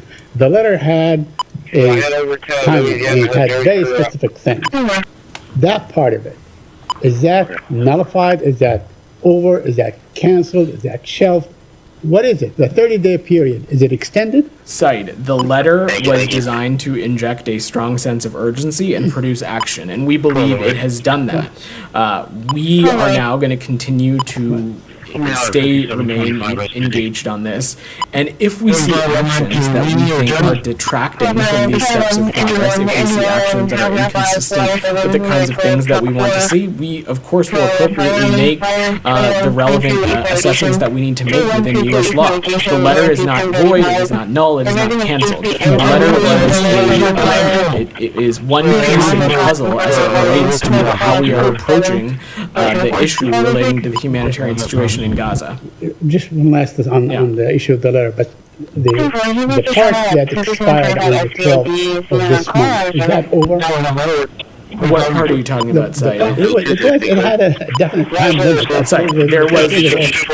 So that, I mean, I understand. It laid out. Be renewable. It laid out. I think you were focusing a little too intensely on the letter. It laid out some specific steps. Let me finish. Let me finish. It laid out some specific steps that we wanted to see. It laid out some progress areas that we wanted to see. We believe that we have seen some progress in some of those areas. We're going to continue to assess and see what happens. And if we see detraction or step backward as it relates to that progress, we'll take appropriate action. It's as simple as that. Okay. So let me ask you about the number of trucks. You said 404 trucks entered since between November 1 and November 9. That is like 44 trucks a day. That's way below. And in talking to Matt, I will echo what I said again. That number is incredibly and deeply unsatisfactory and certainly inconsistent with the goals that we've set out. But with the changes that have been made, the operational changes, some additional border crossings, some routes that have been opened up and repaired within Gaza, some changes that have been made to the Jordanian corridor, the work that is ongoing with our partners in Egypt and our partners in Israel relating to throughput and capacity issues at Kerem Shalom. Our goal and our hope is that we will be able to reach that number, and that's what we're going to continue to press for. And you said that you disagree with the term genocide to describe what's going on in Gaza. I mean, you guys have done that time and again. Now we know that there are 44,000 dead as of now, at least what the Ministry of Health says from Gaza. The Lancet group says maybe 186,000. There are 10,000 under the rubble presumed dead and so on. Do you have a definition for what genocide is? Can you tell me what is the definition of the government of the United States of America in describing genocide? Said, I'm not a lawyer, so I'm not going to offer a legal definition for you. What I can say, and what I'll reiterate again, is that the allegations of genocide we continue to believe are unfounded in the context of the ongoing conflict. Now, that certainly does not minimize the moral and strategic imperative and responsibility that our partners in Israel have to conduct their operations and conduct their activities with civilian protections in mind and taking every possible effort to minimize the impacts on civilians. And certainly it also calls into question Hamas's role in this, because time and time again we have found that Hamas has been a resistant to this war coming to a close. They've been resistant to a ceasefire deal, a proposal. They have yet to, a number of hostages continue to remain in Gaza, including American citizens. And so certainly that is a component of this as well. But let me understand you correctly. I mean, I'm not disputing any of what you're saying. I'm saying that the government of the United States does have a definition as to what genocide is. We've seen that. It certainly does. It certainly does. I'm not a lawyer, so I don't have it. I don't have it for you. But again, what we would find those allegations to be unfounded. Okay. Can you please give us the definition? I'm happy to. Okay. I have a couple more questions if you allow me, and my colleagues indulge me. I want to ask you about the West Bank. Yeah. There are growing restrictions, Israeli restrictions, that trap Palestinians, not only in Hebron, but in many other places. In fact, there are communities now that literally get locked in. I know you guys were offended at the time, appetite, but that's, when you lock people in and allow them out to go to school or work or anything like this, according to your own calendar. What do you call that? What is that? I mean, when you trap people, literally, you disallow them from, let's say, cultivating their olive trees, going to work, building their community, whatever. I mean, they are literally locked in. How do you describe that? So, Said, first of all, it is not lost on this department and this administration how vital economic activity is to the West Bank being able to be viable and certainly being able to be sustained on its own. Things like the olive harvest and other economic endeavors, no doubt, are integral to that. In specific reports, as it relates to some of what you said relating to communities and villages, we're aware of those reports and we're asking our partners in Israel for more information. We are very concerned about these kinds of reportings and certainly are concerned about what that could mean for maintaining stability in the West Bank. We're going to continue to urge Israel to take all feasible measures to protect civilian lives in the West Bank, but not just protect civilian lives, allow for what is required so basic economic functions like we described are able to go about and happen unimpeded. We also recognize that there are very real security challenges that Israel faces, and it has a legitimate right to defend its people and its territory. Finally, on UNRWA. Yeah. Now, Mr. Lezer, the director of UNRWA, said that basically it is catastrophic. I mean, the agency is facing catastrophic end or consequences. I want to ask you, because I remember this, from way back in the 90s, when Congress imposed the transfer of the embassy, for instance, to Jerusalem. The President of the United States would go, every 6 months and have actually a waiver. So why cannot the President of the United States, his last 2 months and after, I guess, issue an executive action that would actually do the same thing for UNRWA, that would continue aid and allow it to function, although there is, a congressional legislation. So, Said, I'm not going to engage in hypotheticals, and I certainly don't have any new policy or endeavor to announce. What we've stated before is that we continue to be deeply troubled by the passage of these bills in the Knesset, and we're going to continue along with other members of the international community to press upon the Israelis the ramifications of this bill being implemented. UNRWA has played a critical role in providing millions of Palestinians access to basic healthcare, basic education, food, and other essential services, and it's essential that there be no disruption to those services. As you heard me say on Tuesday, There continues to be about 2 months before that bill, we believe, is required to be implemented. So we're going to continue to press and raise this with our partners in the region, and it continues to be a top priority for us. Thank you. Go ahead, Doc. Dispatch from Harper. I know you said on numerous occasions that UNRWA is an essential humanitarian organization puts their lives on the line delivering food, water, and medicine to Palestinians. My question to you is, how can UNRWA be an essential humanitarian organization when they indoctrinate children in their schools to kill Jews and aid and abet Hamas to terrorize Israel? A couple quick follow-ups. So I just don't think that characterization is true, Doctor. Certainly, we share concerns that Israel and others have that a small number of UNRWA's personnel were involved in the October 7th attacks, and that those may or may not have ties to Hamas and other armed groups. We're also concerned that UNRWA's facilities, in some of them, compromised by Hamas, which also we believe to be unacceptable. But the vast majority of the group and the vast majority of the people working within the organization will play a critical role to providing life-saving aid to Jenny, go ahead. Jenny, go ahead. All good. Look at my name wrong all the time. Still. Go ahead, Jenny. Question on the Ukraine.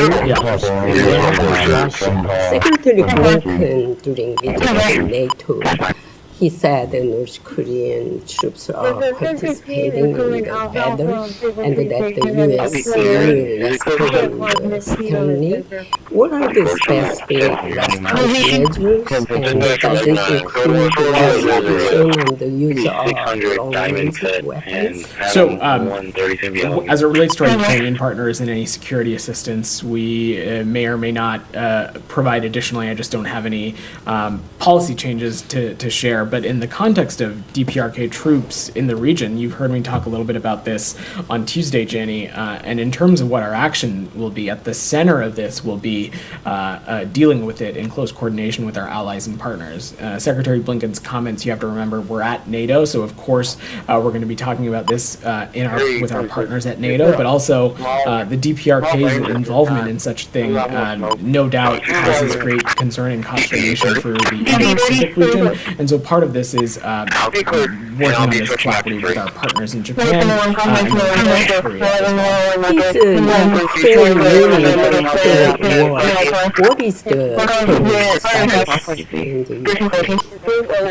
in the winning or Russia winning this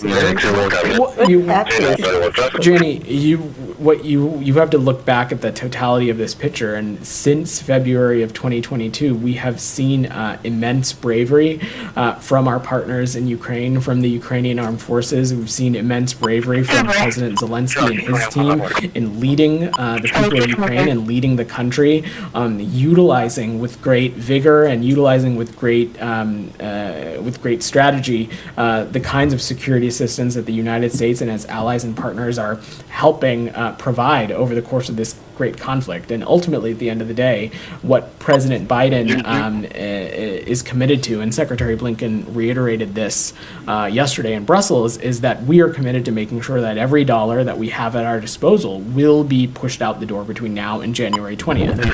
That is one of the things we discussed with NATO leaders.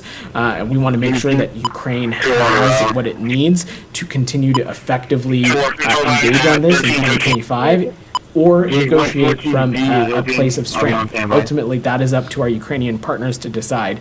And we're also going to be counting on our partners in Europe and others to strongly support Ukraine's mobilization with additional artillery, air defenses, munitions, and other kinds of training for Kyiv's forces. Quick, lastly, North Korea, I mean, it was reported that North Korean troops dispatching to Russia are mercenary and the salary they from Russia in return will be used by Kim Jong-un to fund the development of nuclear weapons and the WMD.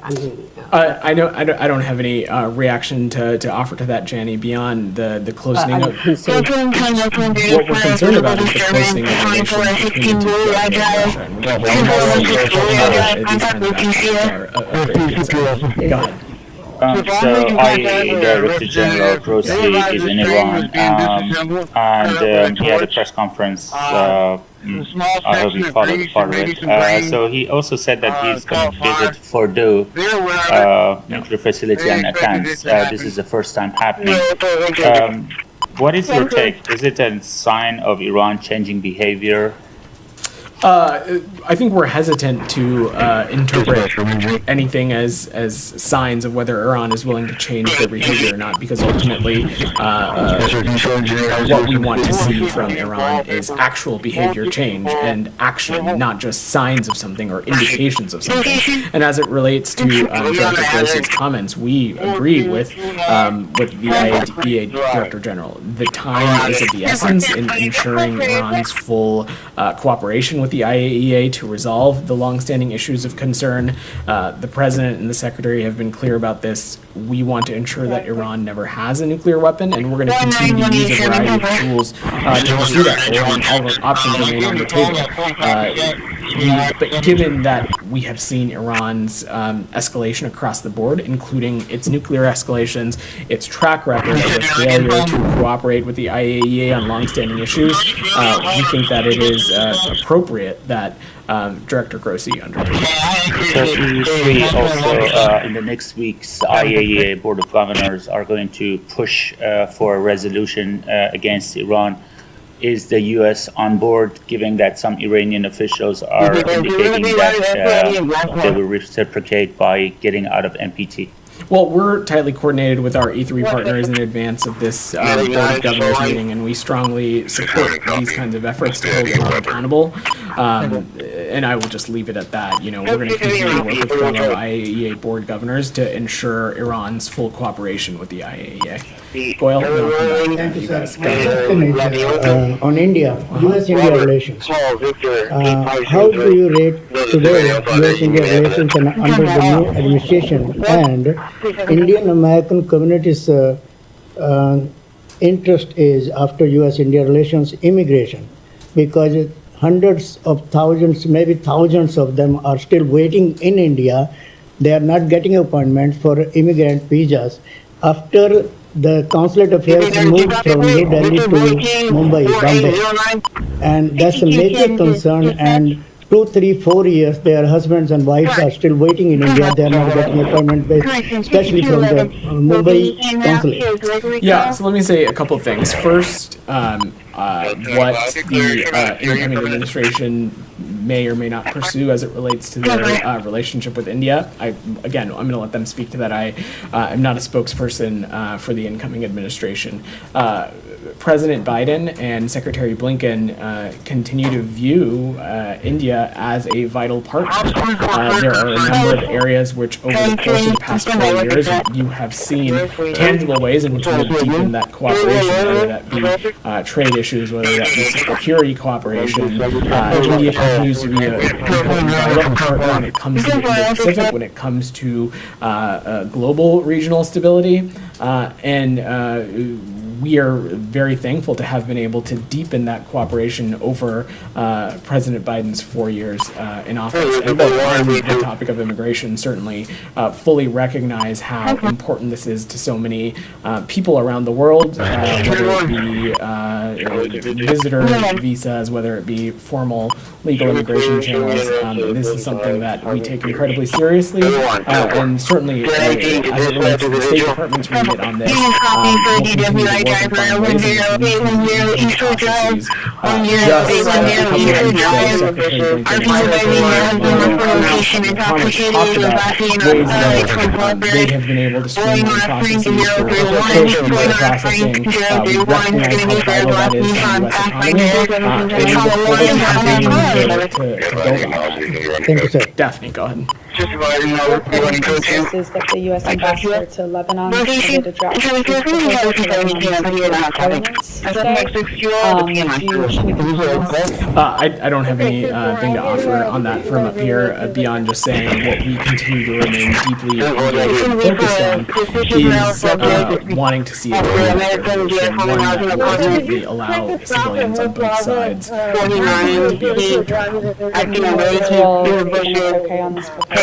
again, I just don't have anything that this proposal. Could I ask about COP29? Sure. Sort of a plot twist in climate negotiations. President Aliyev was attacking the Dutch and French foreign policy was caused a bit of a ruckus there. Does the U.S. have anything to say about this and how this affects negotiations? So the specific engagement you might be describing, I'm not fully familiar with, but what I can say is that we do have a robust delegation at COP29 led by Senior Advisor John Podesta. That team is working to mobilize issues surrounding climate finance and building on vulnerable communities' resilience to climate impacts. There's a lot of important work that's been done over the 4 years under President Biden that we think that we can continue to build on in the time ahead, and so that's what we're focused on. As it relates to the specific I'll have to check and see if we have anything else to offer. Sure, and obvious question the upcoming administration, but climate's put in mildly is one issue where there's a lot of administration. How can the U.S. I realize that Podesta has spoken himself. Yeah. But from the State Department's perspective, how can the U.S. engage in this meaningfully when everything could be torn up? Well, I think, Sean, what you have to there's 2 points here. First, U.S. climate leadership over the past 4 years has delivered some clear results. It has created more than 300,000 clean energy jobs. We've seen more than 450 billion new private sector clean energy investments. It is a tool that we think is helping hardworking families save on money and energy on transportation costs. The other thing, Sean, is something that people don't think about is that when addressing things like the climate crisis, when you are investing in tackling that challenge, there is a physicality to it. When whether it be in the United States or whether that be in countries around the world, when countries invest in energy sources, when countries invest in alternative fuel sources and things like that, there's a physicality to that infrastructure that is hard to just undo with the wave of the pen. So again, I cannot preview what a future administration may or may not do, but the EV chargers and offshore wind infrastructure and things like that we have seen built up under this administration, not just in the United States, but in areas around the world, there's a physicality to that. And we know that that is going to persist and continue, and that is going to continue to play a role in addressing the climate crisis. Go ahead. Yeah. 25 people were killed and many others injured in a bomb blast at a railway station in Pakistan, Balochistan province. A terrorist organization, BLA, claimed responsibility targeting military officers. So what are your thoughts on the recent surge in deadly terrorist attacks in Pakistan? So, firstly, we strongly condemned the BLA Najib Brigade's November 9th bombing at a railway station, and we extend our deepest condolences to the victims and their families. We have a shared interest in combating these kinds of threats with Pakistan. We have a shared commitment to regional security. The U.S. itself has designated the BLA as a specially designated global terrorist organization. We did that back in 2019, and at the end of the day, we're going to continue to stand shoulder to shoulder with Pakistan in its fight against terrorism and violent extremism. The day after Donald Trump won the election, Afghanistan Taliban offered congratulations to the American people for not handing leadership of their great country to a woman. Taliban leaders expressed optimism that Trump election would enable a new chapter in the history of U.S.-Taliban relations. What is your response on this? Well, I can't imagine that the Taliban are experts when it comes to leadership under a woman or not. Look, I'm not going to preview. It's not for me to speak to what an incoming administration chooses to pursue or not pursue as it relates to Afghanistan policy. But the Taliban are hardly credible voices when it comes to the role women play in their society and the role that women leaders play. And what you've heard us say time and time again is that for as long as the Taliban continues to essentially hold back 50% of its population from fully integrating in society, fully participating in society, it certainly is not going to be able to reach the international recognition that we know that they're seeking. The last question, if I may. There's a big cricket event in Pakistan. Didn't have that on my bingo card. Go ahead. It's the biggest event after the Cricket World Cup. And India, due to participate in that event, but the Indian government refused to send Indian cricket team to Pakistan. Last time Indian team was in Pakistan in 2008 due to political tensions. India never traveled to Pakistan. So, do you really think that mixing politics with the sports is a good idea? So, look, first, as it relates to relations between India and Pakistan, that is certainly for them to speak to, whether it be through sports or other things. I will let them speak to their own bilateral relationship. Certainly not something for us to get in the middle of. But, sports is certainly a potent and connecting force. You have seen this secretary, this department really prioritize the role that sports diplomacy has in connecting people. It is something that I know is incredibly important to our current Undersecretary for Public Affairs and Public Diplomacy, Lee Satterfield. It's something that our former Undersecretary for Public Affairs and Public Diplomacy, Liz Allen, really championed. And at the end of the day, sports connects so many people, and it's a great way for those human people ties that this administration has really prioritized. Go ahead. Thank you so much. The question is from Mexico. The Mexican government sent yesterday a diplomatic note protesting U.S. Ambassador Salazar's comments criticizing the former Mexican President López Obrador, particularly on his security policy. Ambassador Salazar said yesterday that the former president rejected U.S. assistance to deal with the cartels. Do you stand with Ambassador Salazar's assessment, and do you think the protest note is justified? So, Ambassador Salazar was pretty clear that there is certainly still work and still important work that needs to be done. U.S.-Mexico security cooperation remains a top national security priority for us, and what we're focused on is looking forward to deepening our cooperation with the Sheinbaum administration and to make communities and ultimately people on both sides of the border feel safe. I don't have anything else to opine on as it relates to the ambassador's comments. Go ahead, in the back. Pink tie. Oh, yeah. Hey, Yeah. one pink. All right, good. Yeah. Thank you. Good afternoon. Pro-democracy advocate Jimmy Lai, his trial resumes in Hong Kong November 20th, just a week from now. I know President Biden will be speaking with President Xi in a few days in South America. I presume Anthony Blinken will be in the room at that time. Not sure, but you can correct me if that's wrong. Anthony. Sorry, my apologies. Yeah, all good. But the question simply, will the issue of Jimmy Lai, will President Biden and Anthony demand China and President Xi release Jimmy Lai? So, in every engagement that Secretary Blinken and President Biden have had with Chinese counterparts, whether it be President Xi or the Secretary's own engagements with Director Wang Yi, certainly human rights and the treatment of political dissident voices have been part of those conversations. I'm not going to preview or get ahead of what may or may not be at the agenda at APEC. Part of that, of course, is going to be talking about ways that we can continue to responsibly manage competition. So I'm sorry, I'm a little confused. So Jimmy Lai's name will come up, or won't come up? I'm not gonna speculate or preview what gets discussed in the meeting or not, beyond just saying that human rights issues and certainly the treatment of dissidents and the treatment of human rights defenders will certainly be at the crux and part of that conversation. And many, just one more, please, thank you. Many have described this trial as a sham trial, this national security trial.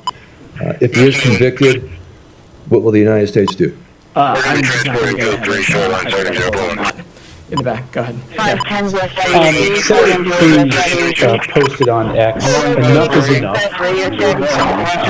Any State Department employee who attended a therapy session with the President Trump one should be fired on day one. Our diplomacy is too important to be left to children. Do you have a response to that? A couple things. So, first, I would hope that the senator is not implying that wanting to take care of your mental health or wanting to care for your mental health or take appropriate efforts to address mental health issues are childish, because that's certainly not what we believe. And whether it be a domestic election result, whether it be COVID-19, whether it be some of the protests that took place over the summer of 2020, whether it be in the immediate days and weeks and months following October 7th, this department has prided itself on the resources that we have made available to our workforce in dealing with these very complex, challenging, mentally difficult topics.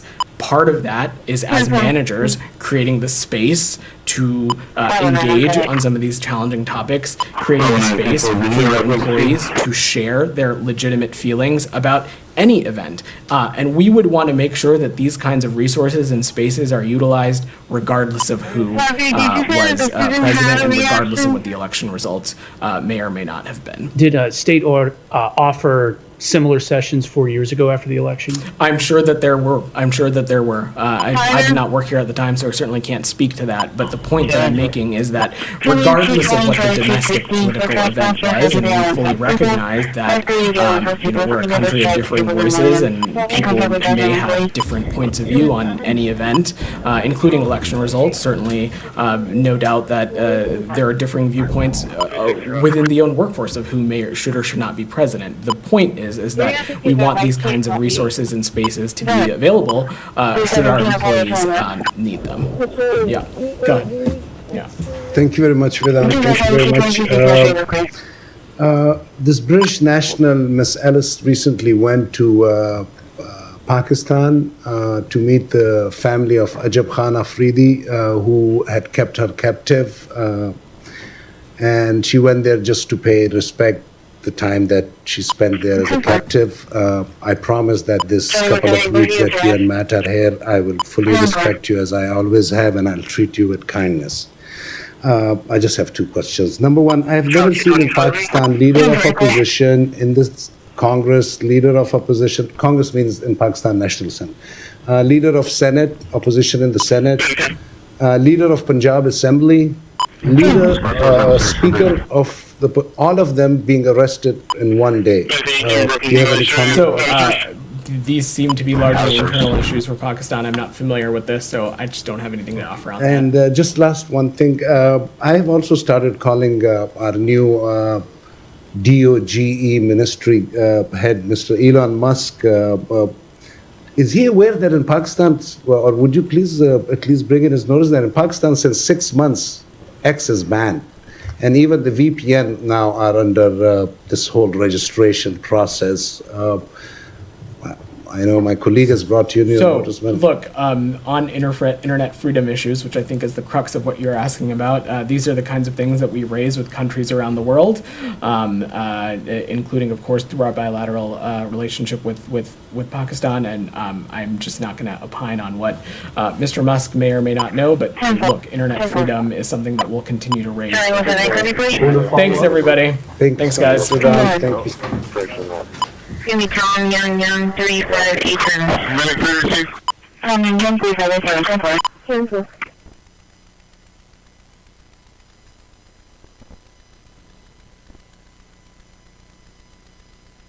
Charlie 267 HB on Saratoga.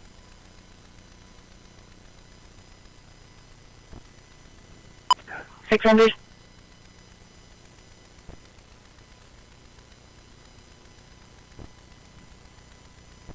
Yes, sir, received. 34, new problem, sir.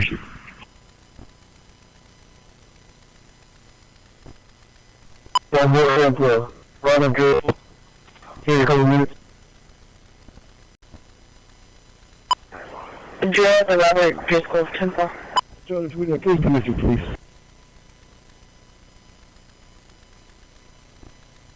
You want to take from there?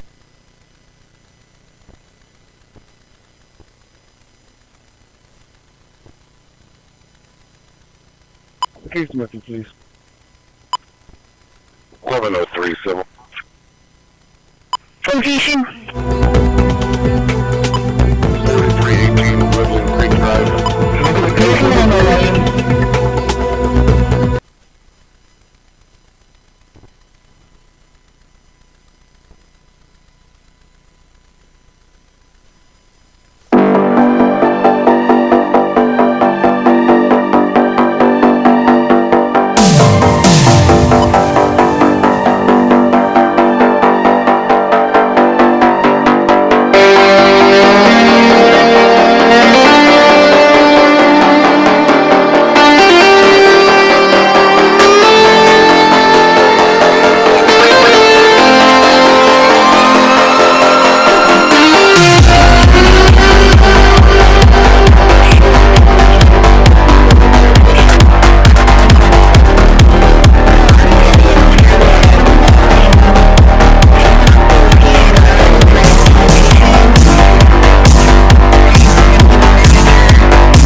going to be 650065. Oh boy. Can you also note that my body camera died? Body cam died at 1340. 31 traffic. Location? 77 southbound FM 70. 28 Texas, Victor Paul George 7580. 202. Georgia. GM, RTC, auditorium. And this big.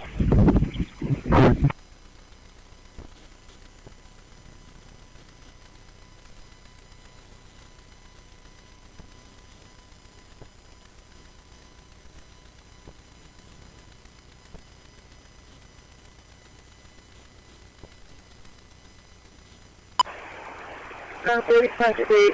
Thank you. 45 hours. Pick up. Charge 20 on arrival. 8.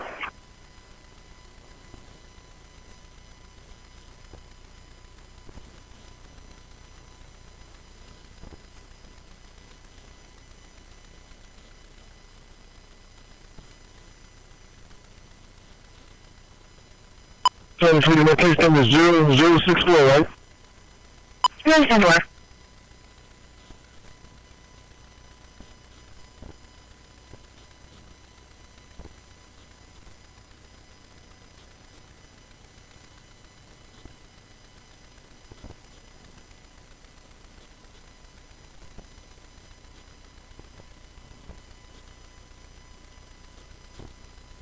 Six 17 10 4.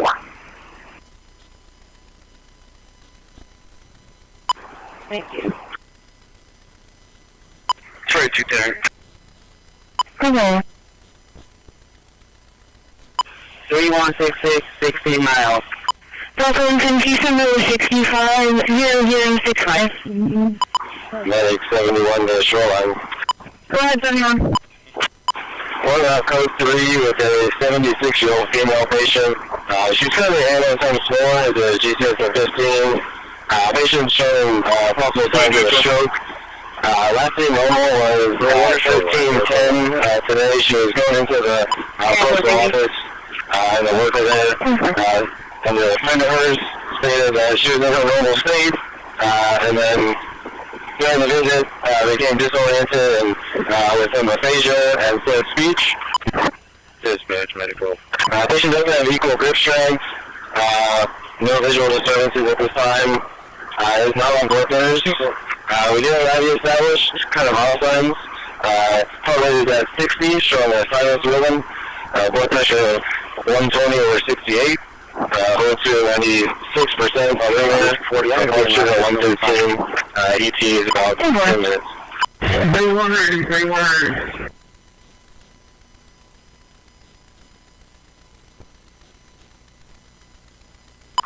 Patient is positive for slurred speech. ETA is about 5 minutes now.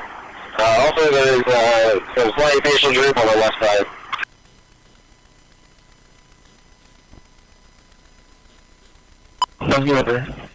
Good copy.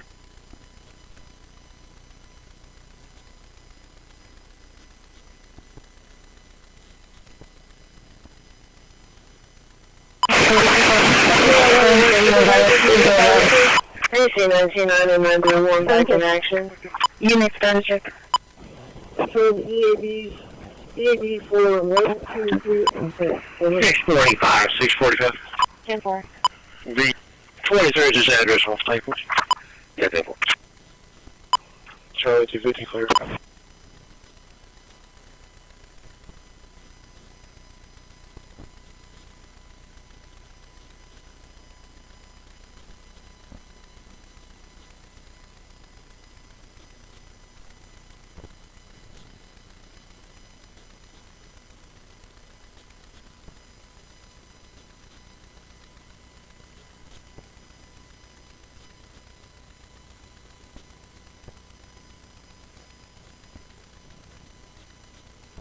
No, keep a radio shift.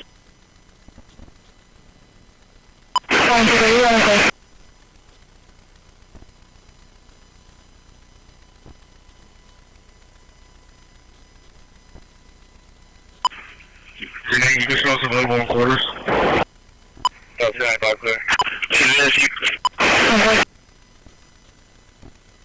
Just go to the center.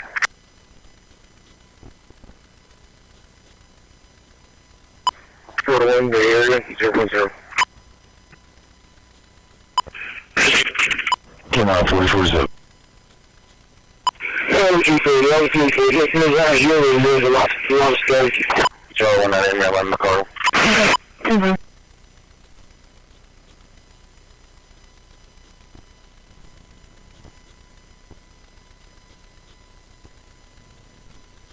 Does anybody know what time the Ocean Drive 5 gate open on the base? Park 23, Henry. 197. Henry, 3043. 10-4, thank you.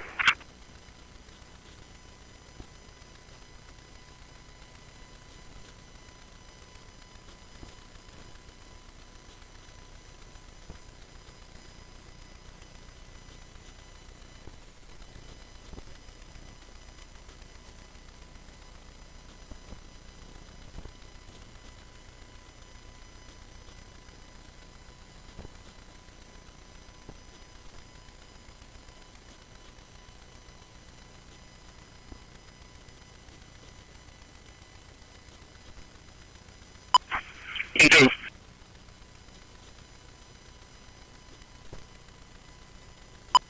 Charles Megan, please. 10-11, this is. So, there's one on the back. Static male, black shirt. 5402. 43, 24, Yeah, show MDID executing the search warrant at 1301 Morgan.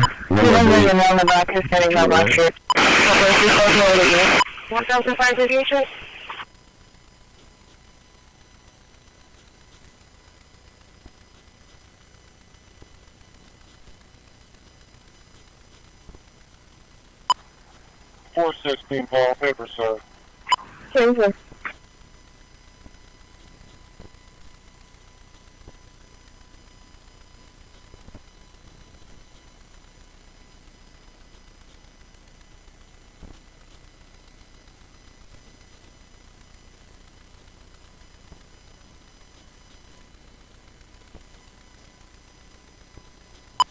Can you check a plate? Right.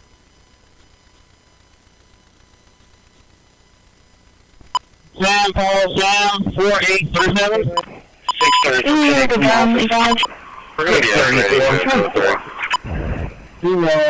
Around 60. She's in the wheelchair. Brown. Left flank, left shirt. You came across a lot of static. 14. Over.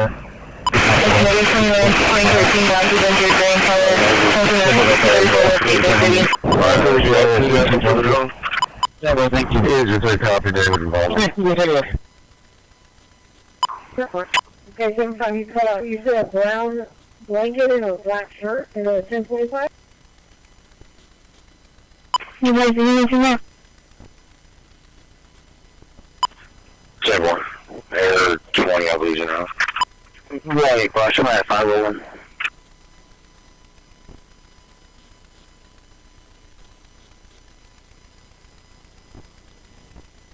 Yeah, we're not going to be more traffic, right?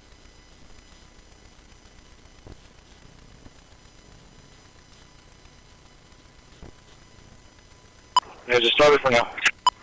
10-4. Where's Kelly? Okay, I'll do that. Ready? This is for Medicaid. We're available in quarters. Okay.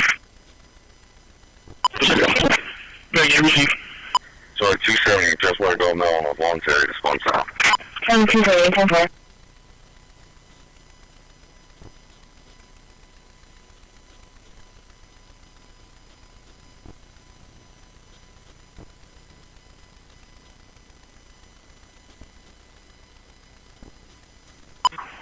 They're for Medic 17.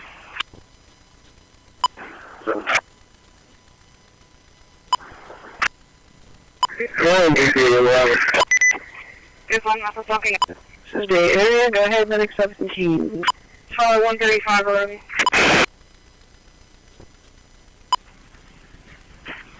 Route 230, I'm clear. 235.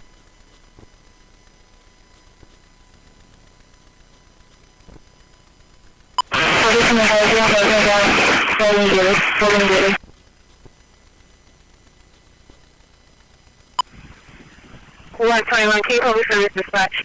That's got my route. Delta 250, I'm clear. I'll take that call and guys.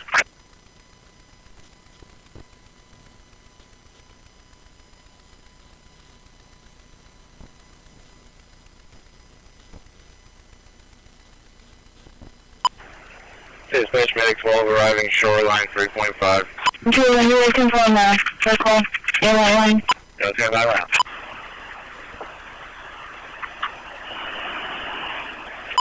Unit 6.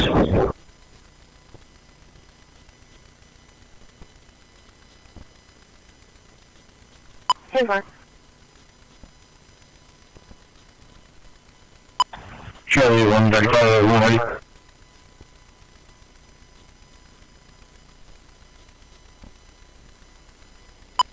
Johnny Heath.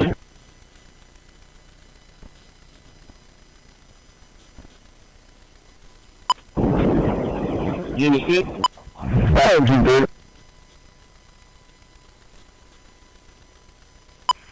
Level 2 times level 220 for noise complaint 618 Naval Air Station. So can we have a Paradise game room?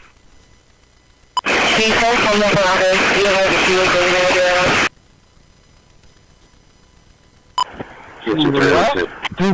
no. She calls from the office? Engineers. Oh, T20 now.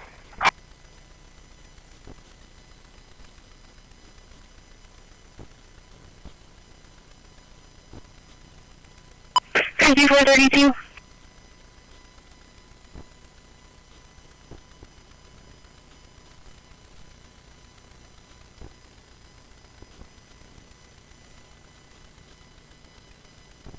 Over. Over.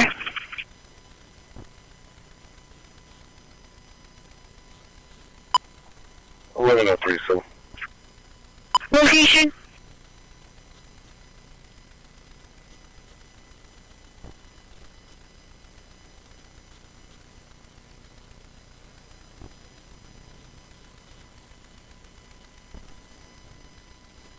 General Station, 31 South Tables.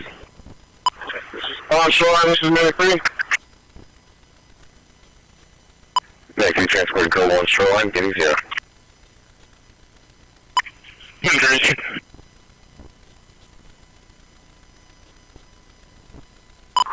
3, we're in route to your facility with a 19-year-old male. Chief complaint of elevated blood sugar. His vitals are as follows: 118 over 68, 120 Air 20 copy. I see it, and it's probably outside that I'm seeing it for.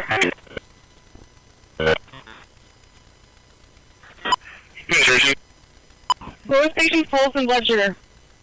Okay, to come in, it's just reading, rejecting this man, and there's no notification. blood pressure 118 over 68. And blood sugar is 536. Over. I'll be out at Greenland and Allison's friends, so. Okay, we don't be got to all. Temporarily, that rejected card, yes, I'm seeing this like temporary. Sure, follow up.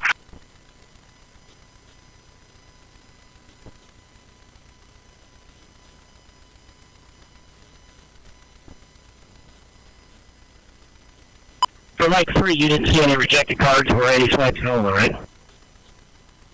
That's correct. There was no rejected calls or cards or any 22G notifications. Air 20 on patrol 102.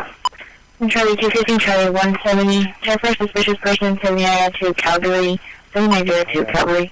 The other channels saying you can cancel.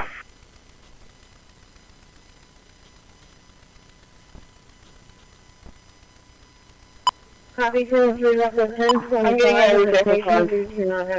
Charlie 170, Charlie 250, I think the contact is going now. So, interesting. Okay, I'll get the photos on this when it's moving with my swipe, it says rejected.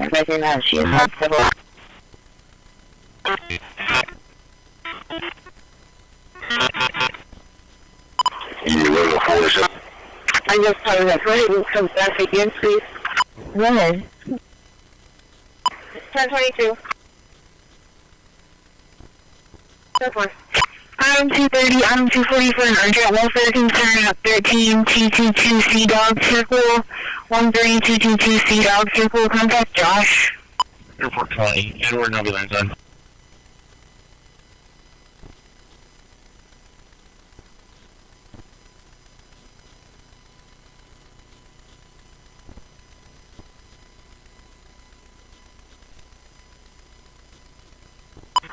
Sorry about that. 301 base, can I get a private? Charlie 270 clear. Charlie 270. 301. Yeah, 280.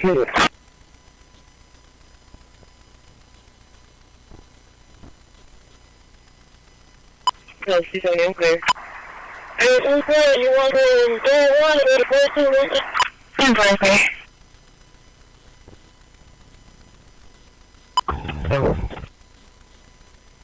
That's one. Goes to 250 area. CC 13. Vehicles off the highway. Cover. Last unit, try again. Delta 260 Philippines. Delta 160 and 172. Sorry, 270 left. Cover. Control 260. Reach on the phone. 04.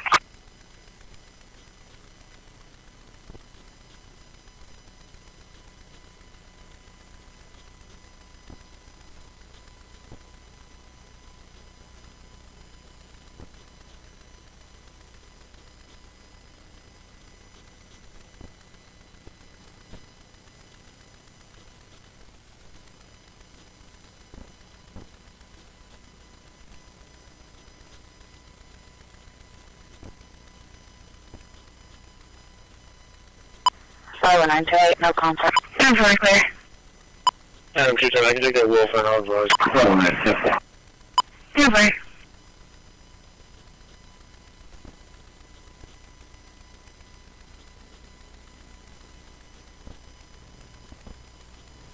Go ahead. No, 295 Robin. Yeah, on E.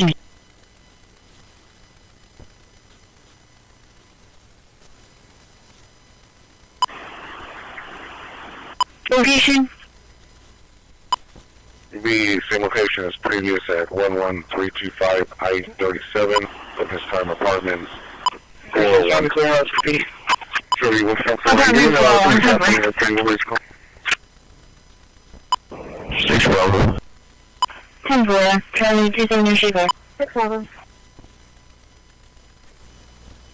10-4. 10-4. Questions. Today, the department released its annual report on suicide in the military for calendar year 2023. The report found that 2023 active component rate is higher than in 2022. I'd like to reiterate the department's ongoing and unwavering commitment to taking care of our people. Since his first day in office, the health, safety, and well-being of our military community has been one of Secretary Austin's top priorities. As you've heard him say many times before, we owe it to our service members and our military families to provide the best possible care, to identify risk factors and spot warning signs, and to eliminate stigmas around seeking help. And when it comes to suicide, one loss to suicide is one too many. The department remains focused on long-term, sustained initiatives to prevent suicide. In 2023, Secretary Austin approved a comprehensive campaign plan with 5 lines of effort and enabling tasks to guide and strengthen the department's suicide prevention strategy. The plan includes 83 key enabling actions adopted and modified from the approved Suicide Prevention Response and Independent Review Committee, or the SPIRC, recommendations. Subsequently, the department has been urgently focused on implementing all 83 recommendations and these key reforms. In 2024, the department completed 20 of the SPIRC recommendations, and in fiscal year 2025, with the support of Congress, the department will make an unprecedented investment in suicide prevention. While some progress has been made, Secretary Austin has been clear that there is still much work to do, and he won't let up. The annual report will be available at dspo.mil, and a statement from the Secretary is available on defense.gov. Separately, today the department also delivered its fiscal year 2024 annual report on unidentified anomalous phenomena, or UAP, to Congress. The department has briefed relevant congressional staff on the report's filings. As of today, the All-Domain Anomaly Resolution Office, or AARO, has received over 1,600 UAP reports, 757 of which came to AARO during the period covered by this report. AARO has successfully resolved hundreds of cases in its holdings to commonplace objects, such as balloons, birds, drones, satellites, and aircraft. Over 900 reports lack sufficient data for analysis, and AARO retains these cases in an active archive, and they may be reopened and resolved should additional information emerge to support analysis. I want to emphasize that only a very small percentage of reports to AARO are potentially anomalous, but these are the cases that require significant time, resources, and focused scientific inquiry by AARO and its partners. It is also important to underscore that to date, the department has discovered no verifiable evidence of extraterrestrial beings, activity, or technology. None of the cases resolved by AARO have pointed to advanced capabilities or breakthrough technologies. Switching gears, let me turn to now the Secretary's schedule. Today, Secretary Austin is hosting senior civilian and military leaders from across the department for the DoD Senior Leaders Conference.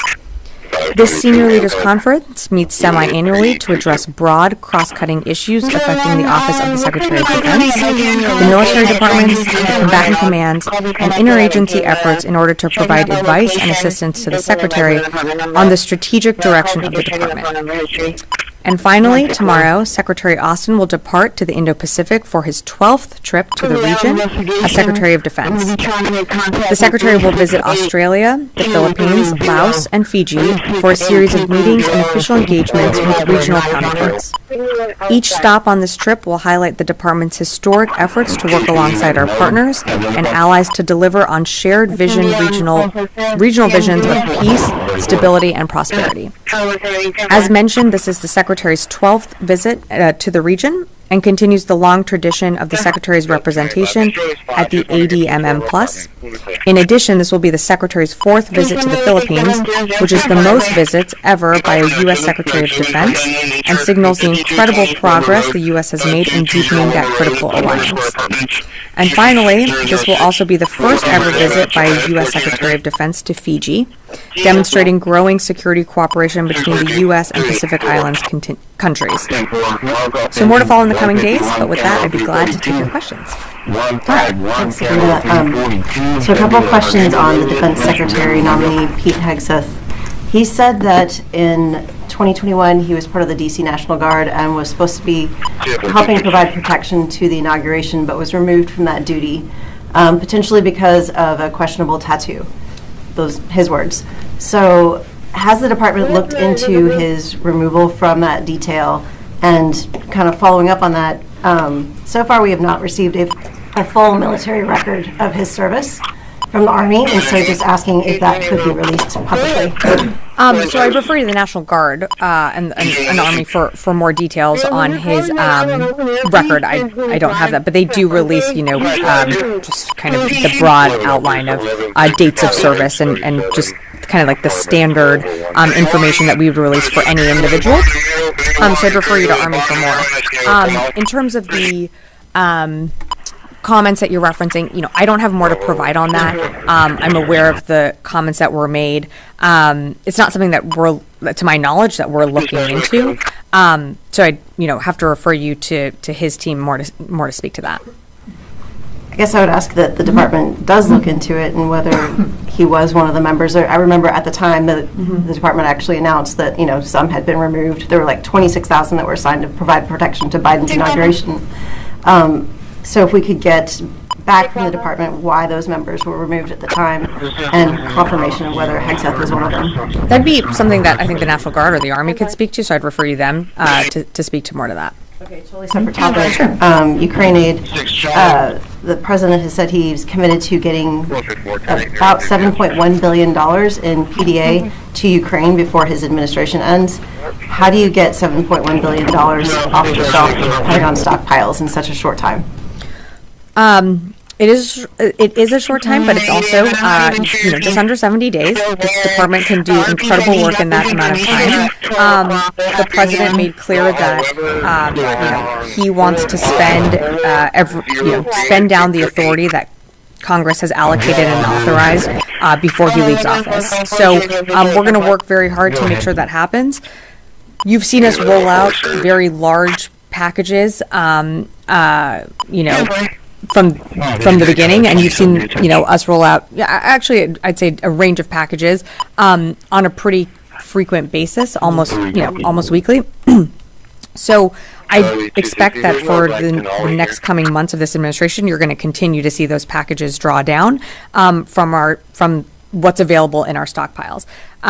Again, we're committed to ensuring that Ukraine has what it needs to be successful on the battlefield. Secretary Austin recently had a call with Minister Umerov. They discussed the capabilities that Ukraine needs to continue to push the Russians back, to continue to be successful in their strategic battle plans, and that's something that this administration is committed to. So you'll see us continue to draw those down over time. Can you talk a little more about the unidentified aerial phenomena? And one of the accusations, it's not in the report, but that the department has within storage the remains of aliens or signs of life from elsewhere. Can you settle that once and for all? Do you or don't you have such remains? Yeah, so I'm not aware of any remains that the department has of any signs of extraterrestrial beings or activity or technology. And I'm sorry, what was your question? It's really about that, and then also what the top line finding in this report.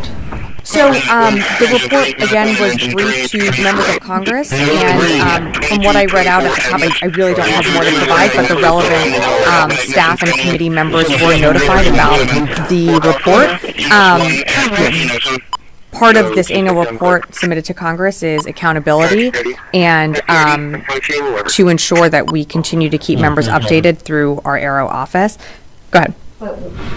Have you found any evidence of foreign involvement in any of these unidentified aerial phenomena? Yeah, to date, the department has not discovered any verifiable evidence of extraterrestrial beings, activity, or technology, nor verifiable information to substantiate claims that any programs regarding possession or reverse engineering of extraterrestrial materials have existed in the past or currently exist. And in terms of the strikes on the Houthis in the past week, why were the F-35Cs used in those strikes? Is it Congress allocated, whether it being in U.S. corridor or open up? So, thank you. Just one question.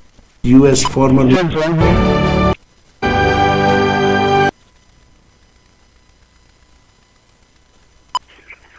One thing. 31 to base, private. Minor 2 from British. Let me clear 5-8 to rest. Anyway.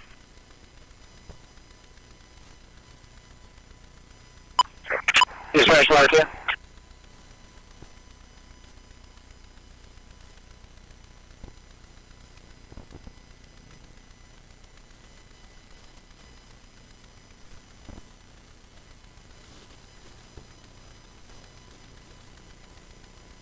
Charlie 270 hauling error. Release corner. So, yeah. 5-7 hauling. Right, too.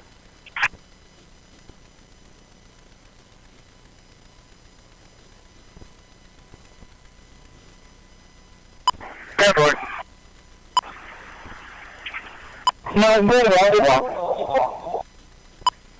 Charlie 260 traffic. Delta 170. Can you show me the signal for Dr. reading? Location. B. Elhart Snow Goose. Chill Cobra. Green color, no plate. Over. Delta 280. Parking lot's clear. I'll be clear. Charlie